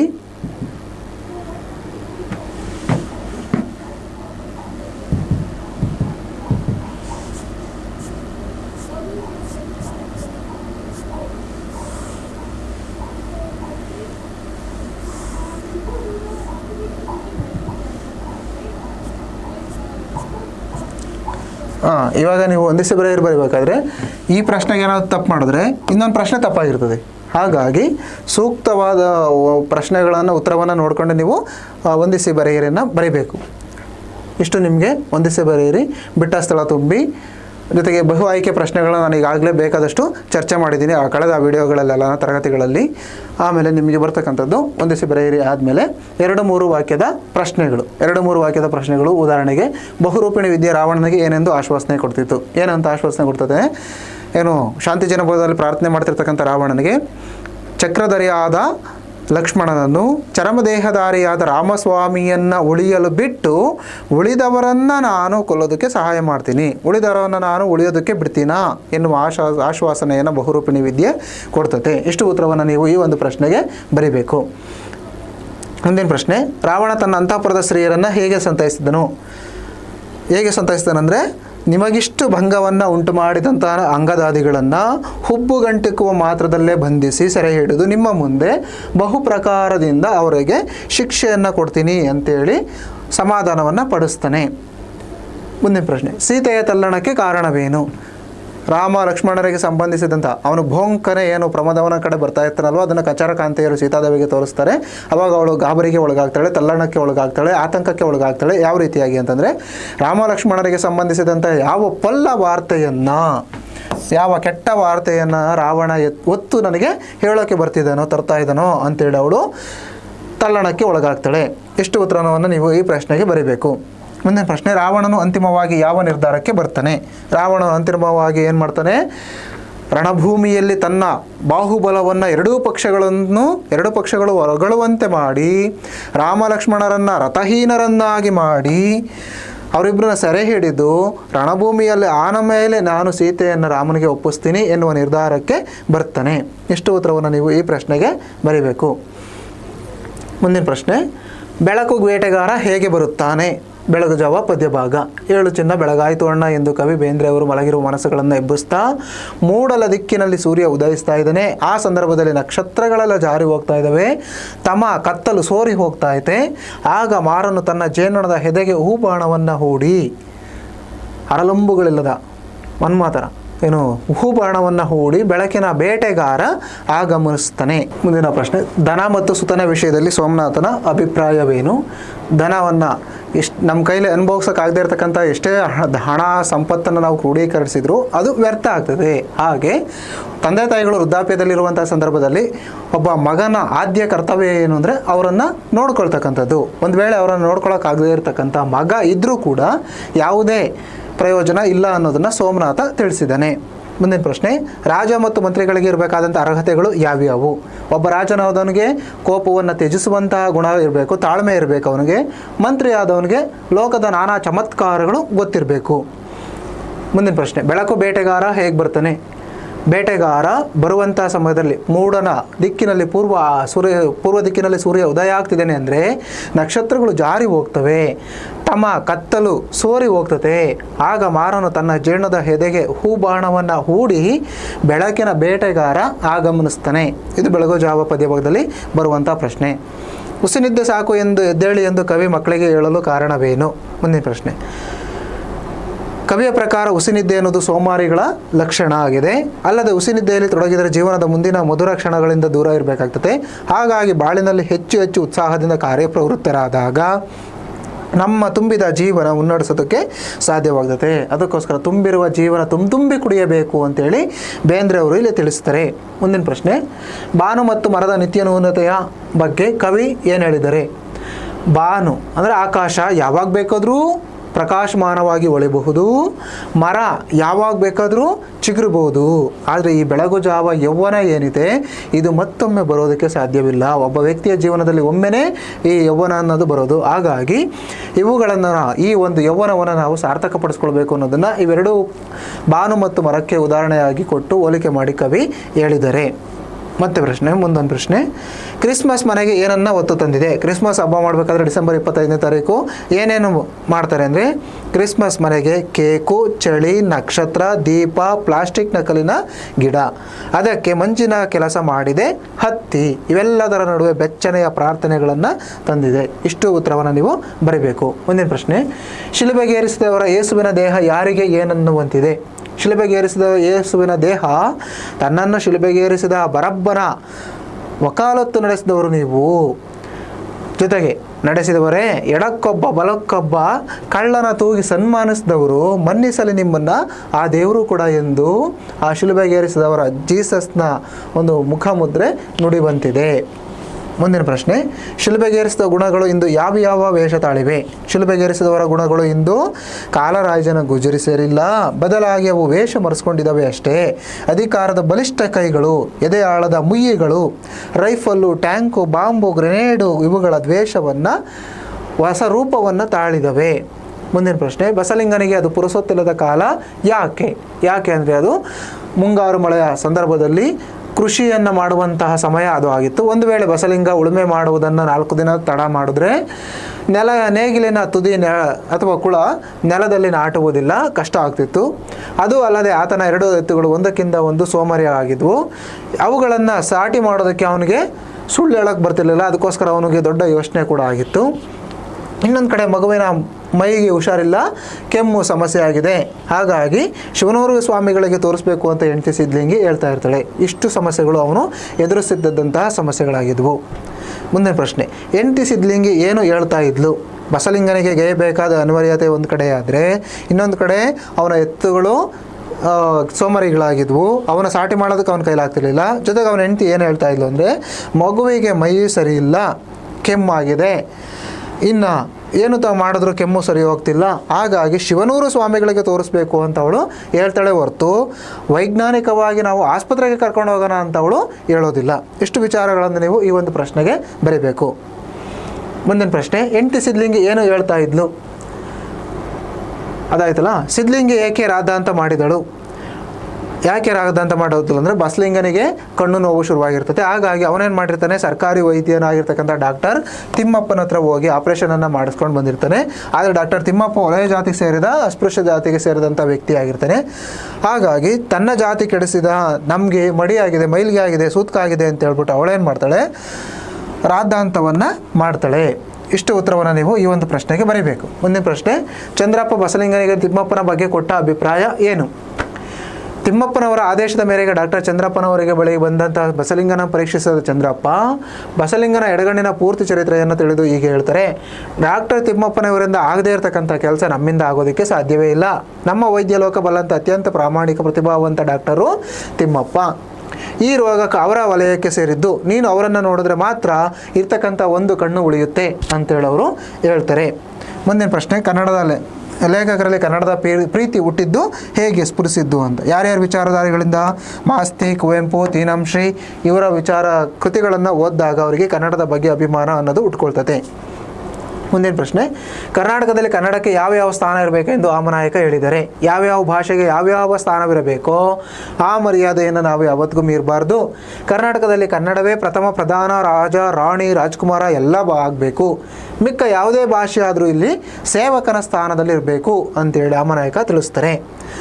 ತ್ರಿಭಾಷಾ ಸೂತ್ರದ ಬಳಕೆ ಹೇಗಿರಬೇಕು? ಮುಂದಿನ ಪ್ರಶ್ನೆ, ಕೇಂದ್ರ ಸರ್ಕಾರದ ಕಚೇರಿಗಳ ಎಲ್ಲ ಸೂಚನೆಗಳು, ಎಲ್ಲ ಫಾರಂಗಳು, ಎಲ್ಲ ಬರವಣಿಗೆಯ ವ್ಯವಹಾರಗಳು ಕ್ರಮವಾಗಿ ಮೊದಲು ಆ ಪ್ರಾದೇಶಿಕ ಭಾಷೆನಲ್ಲಿರಬೇಕು, ಆಮೇಲೆ ಹಿಂದಿನಲ್ಲಿರಬೇಕು, ಆಮೇಲೆ ಇಂಗ್ಲೀಷ್ ಭಾಷೆನಲ್ಲಿರಬೇಕು. ಆದರೆ ಇವತ್ತು ನಾವು ಮಾಡ್ತಿರೋದೇನು, ಮೊದಲು ಇಂಗ್ಲೀಷ್ ಭಾಷೆ ಬಳಸಿ ಆಮೇಲೆ ಬೇರೆ ಭಾಷೆಗಳನ್ನ ಬಳಸ್ತಾ ಇದ್ದೀವಿ. ಹಾಗಾಗಿ ಇದು ತ್ರಿಭಾಷಾ ಸೂತ್ರದ ಬಳಕೆ. ಮುಂದಿನ ಪ್ರಶ್ನೆ, ಕನ್ನಡದ ಸಮಸ್ಯೆಗಳು ಎಲ್ಲಿಯವರೆಗೂ ಇದ್ದೇ ಇರ್ತವೆ. ಎಲ್ಲಿಯವರೆಗೂ ಕನ್ನಡವನ್ನು ನಮ್ಮ ಆಡಳಿತ ಭಾಷೆ ಶಿಕ್ಷಣದಲ್ಲಿ ಪ್ರಥಮವೂ ಪ್ರಧಾನವೂ ಆಗಿರುವುದಿಲ್ಲವೋ, ಅದು ಜನಜೀವನವನ್ನು ತುಂಬಿಕೊಳ್ಳಲ್ವೋ, ಎಲ್ಲಿಯವರೆಗೂ ಕನ್ನಡಿಗರು ಸ್ವಾಭಿಮಾನಿಗಳಾಗೋದಿಲ್ವೋ ಅಲ್ಲಿವರೆಗೂ ಕನ್ನಡದ ಸಮಸ್ಯೆಗಳು ಇದ್ದೇ ಇರ್ತವೆ ಅಂತ ಆಮನಾಯಕರು ತಿಳಿಸ್ತಾರೆ. ಮುಂದಿನ ಪ್ರಶ್ನೆ, ಕಲಾಂ ಅವರ ಬದುಕಿನ ಮಂತ್ರ ಯಾವುದು? ಕಲಾಂ ಅವರ ಬದುಕಿನ ಮಂತ್ರ, ಭಗವಂತನ ಸೃಷ್ಟಿಯಲ್ಲಿರ್ತಕ್ಕಂತಹ ಎಲ್ಲವರೂ ಆತನ ಬಂಧುಗಳೇ, ಸಂಬಂಧಿಕರೇ. ಯಾರು ಭಗವಂತನ ಸೇವೆ ಮಾಡ್ತಾರೆ ಅವರು ದೇವರಿಗೆ ಹತ್ತಿರವಾಗ್ತಾರೆ ಅನ್ನೋದು ಅವರ ಒಂದು ಬದುಕಿನ ಮಂತ್ರ ಆಗಿತ್ತು. ಮುಂದಿನ ಪ್ರಶ್ನೆ, ಕಲಾಂ ಅವರ ದೃಷ್ಟಿಯಲ್ಲಿ ಕನಸುಗಳು ಏನಾಗ್ತವೆ? ಕಲಾಂ ಅವರ ದೃಷ್ಟಿಯಲ್ಲಿ ಕನಸುಗಳು ಆಲೋಚನೆಗಳಾಗ್ತವೆ. ಆಲೋಚನೆಗಳು ಸೃಜನಾತ್ಮಕ ಕ್ರಿಯೆಗಳಾಗಿ ಪರಿವರ್ತನೆಗೊಳ್ಳುತ್ತವೆ. ಮುಂದಿನ ಪ್ರಶ್ನೆ, ಕಲಾಂ ಮೇಷ್ಟ್ರು ಹೇಳಿದ ಯಶಸ್ಸಿನ ಪಂಚಾಕ್ಷರಿ ಮಂತ್ರ ಯಾವುದು? ಒಂದು ಕುತೂಹಲ, ಎರಡನೇದು ಆಲೋಚನಾ ಶಕ್ತಿ, ಮೂರನೇದು ಜ್ಞಾನ ಅಂದರೆ ತಿಳುವಳಿಕೆ, ನಾಲ್ಕನೇದು ಕಷ್ಟಪಟ್ಟು ಕೆಲಸ ಮಾಡೋದು, ಮತ್ತು ಗುರಿ ಸಾಧಿಸುವಂತಹ ಛಲ. ಇವೆಲ್ಲ ಇದ್ದಾಗ ಒಬ್ಬ ವ್ಯಕ್ತಿ ಯಶಸ್ಸನ್ನು ಗಳಿಸ್ತಾನೆ. ಇದು ಅಬ್ದುಲ್ ಕಲಾಂ ಅವರು ಹೇಳಿರ್ತಕ್ಕಂಥದ್ದು. ಮುಂದಿನ ಪ್ರಶ್ನೆ, ಪಟ್ಟಣದ ಹೋಟೆಲಿನ ಕಟ್ಟಡ ಹೇಗಿದೆ? ಮನವನ್ನು ಆಕರ್ಷಿಸುವಂಥ ಭವ್ಯವಾದ ಕಟ್ಟಡ ಇದೆ. ನಡೆದರೆ ಕಾಲು ಜಾರಬೇಕೆನ್ನುವಂಥ ನಯವಾದ ಪರಸೆಯ ನೆಲ, ಕೂತರೆ ಮಾಸಿ ಓದುತ್ತೆನ್ನುವಂಥ ಕುರ್ಚಿ ದಪ್ಪ ಆಯ್ತಲ್ಲ ಕುರ್ಚಿ, ತಂಪಾದ ಫ್ಯಾನಿನ ಗಾಳಿ, ಡೆಕೋಲಮ್ನಿಂದ ಅಲಂಕೃತವಾದ ಟೇಬಲ್ಲು, ಅಲ್ಲಿರ್ತಕ್ಕಂಥ ಟೇಬಲ್ ಮೇಲೆ ಒಂದು ಗ್ಲಾಸ್ ನೀರು, ಗ್ಲಾಸಿನಲ್ಲಿ ನೀರು ಕೂಡ ಇದೆ. ಮುಂದಿನ ಪ್ರಶ್ನೆ, ಹಳ್ಳಿಯ ಚಹಾದ ಅಂಗಡಿ ಅಂದರೆ ಹೇಗಿರ್ತದೆ? ಹಳ್ಳಿಯ ಚಹಾದ ಹಳ್ಳಿನಲ್ಲಿರ್ತಕ್ಕಂಥ ಅಂಗಡಿಗಳು, ಹೋಟೆಲ್ಗಳು ಯಾವ ರೀತಿಯಾಗಿರ್ತವೆ ಅಂದರೆ, ಒಂದು ಮುರುಕು ಬೆಂಚು ಇದೆ, ಆಮೇಲೆ 3 ಕಾಲಿನ ಕುರ್ಚಿ ಇದೆ, ಗಟ್ಟಿ ಹಾಲಿನ ಎಡಸು ಇದೆ, ಚಹಾದ ಕಂಪು ಬಣ್ಣ ಎಲ್ಲ ಇದೆ, ಜೊತೆಗೆ ಆತ್ಮೀಯತೆಯಾದ ಆತಿಥ್ಯವೂ ಕೂಡ ಇದೆ. ಇಷ್ಟು ಉತ್ತರವನ್ನು ಈ ಒಂದು ಪ್ರಶ್ನೆಗೆ ಬರಿಬೇಕು. ಮುಂದಿನ ಪ್ರಶ್ನೆ, ನಮ್ಮ ಕಡೆ ಕೆಮ್ಮು ಕಾಲಿಂಗ್ ಬೆಲ್ ಇದ್ದ ಹಾಗೆ ಎಂದು ನಿರೂಪಕರು ಹೇಳುವುದು ಯಾಕೆ ಅಂತಂದರೆ, ಮನೆ ಬಳಿ ಬಂದಂಥವರು ಬೇರೆಯವರ ಗಮನ ಸೆಳೆಯೋದಕ್ಕೆ ಕೆಮ್ಮುವುದು, ಕ್ಯಾಕರಿಸುವುದು ಗಾಡಿ ಗಲಾಟೆ ಮಾಡ್ತಾರೆ. ಬಹುಶಃ ಭಾಷೆ ಉಪಯೋಗಿಸಿ ಕರೆಯಬೇಕೆಂದರೆ ಮನೆಯವರ ಹೆಸರೇನು? ಹೆಸರು ಹಿಡಿದು ಕರಿಬೇಕೋ, ಸ್ವಾಮಿ ಅನ್ಬೇಕೋ, ಬಹುವಚನ ಉಪಯೋಗಿಸಿ ಕರಿಬೇಕೋ, ಏಕವಚನದಿಂದ ಕರಿಬೇಕೋ, ಅದು ಭಾಷೆ ಉಪಯೋಗಿಸಿ ಕರೆಯೋದ್ರಿಂದ ಆದರೆ ಏನೇನು ಸಮಸ್ಯೆಗಳು ಎದುರಿಸಬೇಕು, ಅದರ ಬದಲು 1-2 ಸಾರಿ ಕೆಮ್ಮಿದ್ರೆ ಈ ಎಲ್ಲ ತೊಂದರೆಗಳು ಇರೋದಿಲ್ಲ ಅಂಥೇಳಿ ನಿರೂಪಕರು ಅಭಿಪ್ರಾಯವನ್ನು ಪಡ್ತಾರೆ. ನಮ್ಮ ಕಡೆ ಕೆಮ್ಮು ಕಾಲಿಂಗ್ ಬೆಲ್ ಇದ್ದ ಹಾಗೆ, ಆ ಪ್ರಶ್ನೆಗೂ ಇಷ್ಟೇ ಉತ್ತರವನ್ನು ಬರೀಬಹುದು. ಮುಂದಿನ ಪ್ರಶ್ನೆ, ದುರ್ಗಪ್ಪ ಯಾಕೆ ಬಂದಿರಬಹುದು ಅಂತ ನಿರೂಪಕರು ಯೋಚನೆ ಮಾಡ್ತಾರೆ. 1 ಚಂದ ವಸೂಲಿ, ಆಮೇಲೆ ಇನಾಮು, ಆಮೇಲೆ ಏಲಕ್ಕಿ, ಆಮೇಲೆ ಕಾಫಿ ಬೀಜ. ಈ 4 ಪದಗಳನ್ನ ನೀವು ಬರೀಲೇಬೇಕು. 4ರಲ್ಲಿ 1 ಬರೀಲಿಲ್ಲ ಅಂದ್ರೂ 1 ಅಂಕ ಅಷ್ಟೇ ನಿಮಗೆ ಸಿಗೋದು. ಹಾಗಾಗಿ ಕಾಫಿ ಬೀಜ, ಏಲಕ್ಕಿ, ಆಮೇಲೆ ಚಂದ ವಸೂಲಿ, ಇನಾಮು, ಇದು ಬಿಟ್ಟು ಬೇರೆಯವನ್ನೆಲ್ಲ ಬರೀತೀರ ನೀವು. ಬೇರೆವೆಲ್ಲ ಬೇಕಾಗಿಲ್ಲ ನಮಗೆ, ಇಷ್ಟು ಮಾತ್ರ ಉತ್ತರನೇ. ಇವುಗಳನ್ನು ತೆಗೆದುಕೊಂಡು ಹೋಗೋದಕ್ಕೆ ಬಂದಿರಬಹುದು ಅಂತ ಲೇಖಕರು ಅಭಿಪ್ರಾಯವನ್ನು ಪಡ್ತಾರೆ. ಮುಂದಿನ ಪ್ರಶ್ನೆ, ಕೃಷ್ಣೇಗೌಡರ ಆನೆ ಹುಟ್ಟಿ ಬೆಳೆದಂತಹ ಬಗೆ ಹೇಗೆ? ಅದು ಕಾಡಿನಿಂದ ಹಿಡಿದು ತಂದು ಪಳಗಿಸಿದ ಆನೆ ಅಲ್ಲ, ಘಟ್ಟದ ಕೆಳಗಿದ್ದಂಥ ಗೂಳೂರು ಮಠದ ಹಾಕಿದ ಆನೆಯೇ ಮರಿಯೇ ಇದಾಗಿತ್ತು. ಇದು ಹುಟ್ಟಿ ಬೆಳೆದದ್ದೆಲ್ಲ ಜನಗಳ ನಡುವೆನೇ. ಹಾಗಾಗಿ ಇದಕ್ಕೆ ಕಾಡಿನ ಬಗ್ಗೆ ಆಗಲಿ ಅಥವಾ ಕಾಡಾನೆಗಳ ಬಗ್ಗೆ ಆಗಲಿ ಯಾವುದೇ ಒಂದು ಸಂಬಂಧ, ತಿಳುವಳಿಕೆ, ಜ್ಞಾನ ಇರಲಿಲ್ಲ. ಇಷ್ಟು ಉತ್ತರವನ್ನು ಇದು ಪ್ರಶ್ನೆಗೆ ಬರೀಬೇಕು. ಮುಂದಿನ ಪ್ರಶ್ನೆ, ಮಠದವರಿಗೆ ಆನೆಗಿಂತ ವೇಲಾಯುಧನನ್ನು ಸಾಕಲು ತ್ರಾಸವಾಗಿದ್ದು ಯಾಕೆ? ಮಠದವರಿಗೆ ಆನೆಗಿಂತ ವೇಲಾಯುಧನ ಸಾಕೋದಕ್ಕೆ ತುಂಬ ಕಷ್ಟ ಆಗ್ತಿತ್ತು. ಯಾಕೆಂದರೆ ಅವನು 24 ಗಂಟೆನೂ ಕುಡ್ದಿರ್ತಿದ್ದ. ಅಲ್ಲದೆ ಮಠದ ಈ ಒಂದು ಕುಡಿತ ಮಠದ ಸಾತ್ವಿಕ ವಾತಾವರಣಕ್ಕೆ ವಿರೋಧವಾಗಿತ್ತು. ಒಮ್ಮೆ ಆತನ ದುರ್ನಾಟತೆಗೆ ಚೀಮಾರಿ ಹಾಕಿ ಅವನನ್ನು ಓಡಿಸಿದಾಗ ಆನೆ ಅನೇಕ ದಿನಗಳವರೆಗೆ ಏನು ಮಾಡಿತ್ತು, ಊಟವನ್ನು ತ್ಯಜಿಸಿತ್ತು. ಆನೆ ಇರುವವರೆಗೆ ತನ್ನ ಒಂದು ಅನಿವಾರ್ಯತೆಯನ್ನು ತಿಳ್ಕೊಂಡಂತಹ ಈ ಯಾರು ವೇಲಾಯುಧ ಆ ಮಠಕ್ಕೆ ಇನ್ನಷ್ಟು ಕಿರುಕುಳವನ್ನು ಕೊಡಲು ಆರಂಭ ಮಾಡ್ತಾನೆ. ಹಾಗಾಗಿ ಮಠದವರು ಆ ವೇಲಾಯುಧನನ್ನು ಮೊದಲು ಆಚೆ ಹಾಕೋದಕ್ಕೆ ಅಂತ ಕಾಯ್ತಾ ಇರ್ತಾರೆ. ಮುಂದಿನ ಪ್ರಶ್ನೆ, ಆನೆ ಸಾಕುವುದರ ಬಗ್ಗೆ ಜನರ ನಂಬಿಕೆ ಏನಾಗಿತ್ತು? ಆನೆಯನ್ನು ಸಾಕುವುದು ಎಂದರೆ ಎಲೆಕ್ಷನ್ನಿಗೆ ನಿಂತ ಹಾಗೆ, ಮನೆ ಮಠ ಸಂಪೂರ್ಣ ಹಾಳು ಮಾಡಿಕೊಂಡು ಹೆಂಡತಿ ಮಕ್ಕಳ ಬಾಯಿಗೆ ಮಣ್ಣು ಹಾಕುವಂಥ ಕ್ಷಿಪ್ರ ಮಾರ್ಗವನ್ನು ಕೃಷ್ಣೇಗೌಡ ಹುಡುಕೊಂಡಿದ್ದಾನೆ ಅಂತೇಳಿ ಅವರು ದೃಢವಾಗಿ ನಂಬಿದ್ದರು. ಇಷ್ಟು ಉತ್ತರವನ್ನು ಈ ಒಂದು ಪ್ರಶ್ನೆಗೆ ಬರೀಬೇಕು. ಮುಂದಿನ ಪ್ರಶ್ನೆ, ಜಬ್ಬಾರ್ ನಿರೂಪಕರಿಗೆ ಅಂಚವಿಲಾರಿ ಬಗ್ಗೆ ಅಸಡ್ಡೆಯಿಂದ ಏನು ಹೇಳ್ತಾನೆ? ಜಬ್ಬಾರ್ ನಿರೂಪಕರಿಗೆ ಏನು ಹೇಳ್ತಾನೆ ಅಸಡ್ಡೆಯಿಂದ? ಅಯ್ಯೋ ಯಾವ ಮದುವೆ ಮನೆಗೆ ಆಗ್ದ ಸರ್, ನೀವೇನು ಹೋಗೋದಿಲ್ಲ, ಏನಿಲ್ಲ, ಅವನ್ನು ಇವತ್ತು ಕೊಟ್ಟರೂ ನಡೀತದೆ, ನಾಳೆ ಕೊಟ್ಟರು ನಡೀತದೆ, ಅವನ್ನ ಕೊಡಬೇಕು ಅಂತ ನಿಮಗೋಸ್ಕರನೇ ಹುಡುಕೊಂಡು ಬರಬೇಕು ಅಂತ ಏನಿಲ್ಲ, ಬೇರೆ ಯಾವುದಾದ್ರೂ ಕೆಲಸಕ್ಕೆ ಬಂದಾಗ ನಿಮ್ಮ ಮನೆ ಹತ್ರ ಬಂದಾಗ ಅವನು ಕೊಡ್ತೀನಿ ಅಂತೇಳಿ ಅವನು ಅಸಡ್ಡೆಯಿಂದ ಹೇಳ್ದ. ಯಾಕೆಂದರೆ ನಿರೂಪಕರಿಗೆ ಮದುವೆವಂಥ ಶುಭ ಸಮಾರಂಭಗಳೊಂದಿಗೆ ಭಾಗವಹಿಸೋದಕ್ಕೆ ಅವ್ರಿಗೂ ಆಸಕ್ತಿ ಇರಲಿಲ್ಲ. ಇದನ್ನು ಯಾರು ತಿಳ್ಕೊಂಡಿದ್ದ ಅಂದರೆ ಪೋಸ್ಟ್ಮನ್ ಜಬ್ಬಾರು ತಿಳ್ಕೊಂಡಿದ್ದ. ಇಷ್ಟು ಉತ್ತರವನ್ನು ಇದಕ್ಕೆ ಬರೀಬೇಕು. ಮುಂದಿನ ಪ್ರಶ್ನೆ, ಹುಚ್ಚುನಾಯಿಗಳು ಆಸ್ಪತ್ರೆಯಲ್ಲಿ ಹೇಗೆ ವರ್ತಿಸ್ತವೆ ಎಂದು ಪುಟ್ಟಯ್ಯ ಹೇಳ್ದ. ಹೇಗೆ ವರ್ತಿಸ್ತವೆ ಅಂತಂದರೆ, ಹುಚ್ಚುನಾಯಿ ಹತ್ರ ಧೈರ್ಯದ ಪ್ರಶ್ನೆಯೇ ಬರೋದಿಲ್ಲ ಸ್ವಾಮಿ, ಅದಕ್ಕೆ ತಲೆ ಕೆಟ್ಟು ಕಂಡಿದ್ದಕ್ಕೆಲ್ಲ ಕಚ್ಚುತ್ತವೆ. ಆಸ್ಪತ್ರೆಗೆ ತಗೊಂಡು ಬಂದವರನ್ನು ನೋಡಿದ್ದೀನಲ್ಲ, ಮೇಜು ಕುರ್ಚಿ ಕಾಲಿಗೆಲ್ಲ ಕಚ್ಚುತ್ತವೆ ಅಂತೇಳಿ ತಿಳಿಸ್ತಾನೆ. ಮುಂದಿನ ಪ್ರಶ್ನೆ, ಆನೆಯನ್ನು ಹದ್ದುಬಸ್ತಿನ ಹಿಡಿದ್ರ ಬಗ್ಗೆ ವೇಲಾಯುಧ ಅಪ್ಪ ಏನು ಹೇಳಿದ್ದ? ವೇಲಾಯುಧನ ತಂದೆ ಏನು ತಿಳಿಸಿದ್ದ ಅಂದರೆ, ಆನೆಯ ಕಾಲಿನ ಉಗುರುಗಳ ಬಳಿ ಅಂಕುಶದಿಂದ ತಿವಿದ್ರೆ ಅದಕ್ಕೆ ಪ್ರಾಣ ಹೋಗುವಷ್ಟು ನೋವಾಗ್ತದೆ. ಆ ಭಯಂಕರ ನೋವಿಗೆ 4 ಸಾರಿ ತಿವಿಯೋದ್ರೊಳಗಡೆ ಅದೆಂಥ ಪುಂಡು ಆನೆ ಆದರೂ ಸಾಕು ಅದು ಬಸ್ತಿ ಬರ್ತತೆ ಅನ್ನೋ ವಿಚಾರಗಳನ್ನು ಆ ವೇಲಾಯುಧನ ತಂದೆ ವೇಲಾಯುಧನಿಗೆ ತಿಳಿಸಿದ್ದ. ಆನೆಯನ್ನು ಪಳಗಿಸೋದು, ಯಾಕೆಂದರೆ ಅವನು ಮಾವುತ ಆಗಿದ್ದೇನೋ ಹಾಗಾಗಿ. ಮುಂದಿನ ಪ್ರಶ್ನೆ, ಅರಣ್ಯ ಇಲಾಖೆಯವರು ನಾಗರಾಜನನ್ನು ಕುರಿತು ಏನೆಂದು ಜಾಹೀರಾತು ಕೊಟ್ಟರು?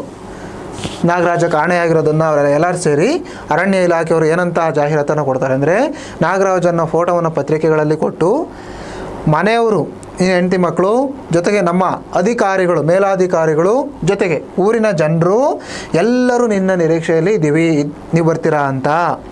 ನಿನ್ನ ವಿರುದ್ಧ ಯಾವುದೇ ಕ್ರಮವನ್ನು ನಾವು ಜರುಗಿಸೋದಿಲ್ಲ, ಜೊತೆಗೆ ನಿನಗೆ ಯಾವುದೇ ಶೋಕಾಸ್ ನೋಟಿಸು ಕೊಡೋದಿಲ್ಲ, ತನಿಖೆ ನಡೆಸುವುದಿಲ್ಲ ಎಂದು ಈ ಮನವಿ ನೋಡಿದ ಕೂಡಲೇ ಎಲ್ಲಿದ್ದರೂ ನೀವು ಹಿಂದಿರುಗಿ ಬರತಕ್ಕದ್ದು ಅಂತೇಳಿ ಜಾಹೀರಾತನ್ನು ಕೊಟ್ಟಿದ್ದರು.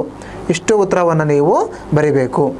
ಇಷ್ಟು ನಿಮಗೆ 2-3 ವಾಕ್ಯದ ಪ್ರಶ್ನೆಗಳು, ಆರಂಭದಿಂದ ಪದ್ಯಭಾಗದಲ್ಲಿ ಕೇಳುವಂಥ ಪ್ರಶ್ನೆಗಳು, ಗದ್ಯಭಾಗದಲ್ಲಿ ಕೇಳುವಂಥ ಪ್ರಶ್ನೆಗಳು, ಜೊತೆ ಕೃಷ್ಣೇಗೌಡನ ಆನೆ ದೀರ್ಘಗದ್ಯದಿಂದ ಕೇಳುವಂತಹ ಪ್ರಶ್ನೆಗಳನ್ನು ನಾನಿವಾಗ ನಿಮಗೆ ಚರ್ಚೆ ಮಾಡ್ತಾ ಬಂದಿದ್ದೀನಿ. ಇಷ್ಟು ನಿಮಗೆ ಅರ್ಥ ಆಗಿದೆ ಅಂದ್ಕೊಂಡಿದ್ದೀನಿ. ಇಷ್ಟರಲ್ಲಿ ನೀವು ನಾನೇನು ಯಾವಾಗಲೇ ಹೇಳಿದೆ 80 ಅಂಕಗಳಿಗೆ ಯಾವ್ಯಾವ ಪದ್ಯ ಯಾವ್ಯಾವ ಗದ್ಯ ಭಾಗದಿಂದ ಪ್ರಶ್ನೆಯನ್ನು ಕೇಳ್ತಾನೆ ಅಂತ. ಇಷ್ಟನ್ನು ಓದ್ಕೊಂಡ್ರೆ ನಿಮಗೆ 80 ಅಂಕಗಳು ಬರೋದರಲ್ಲಿ ಯಾವುದೇ ಅನುಮಾನಗಳು ಇಲ್ಲ. ಇನ್ನು ನಿಮಗೆ ಬೇಕಾಗಿರ್ತಕ್ಕಂಥದ್ದು ಸಂದರ್ಭದೊಡನೆ ವಿವರಿಸಿ ಪ್ರಶ್ನೆಗಳು, 5-6 ವಾಕ್ಯದ ಪ್ರಶ್ನೆಗಳು, ಆಮೇಲೆ ವ್ಯಾಕರಣ, ಗ್ರಾಮರ್, ಅದನ್ನು ಇನ್ನೊಂದು ವಿಡಿಯೋದಲ್ಲಿ ನಾನು ತಿಳಿಸ್ತೀನಿ. ಸದ್ಯಕ್ಕೆ ಈ ಒಂದು ತರಗತಿಯನ್ನು ನಾವು ಇಲ್ಲಿಗೆ ಒಂದು ಮುಕ್ತಾಯವನ್ನು ಮಾಡೋಣ.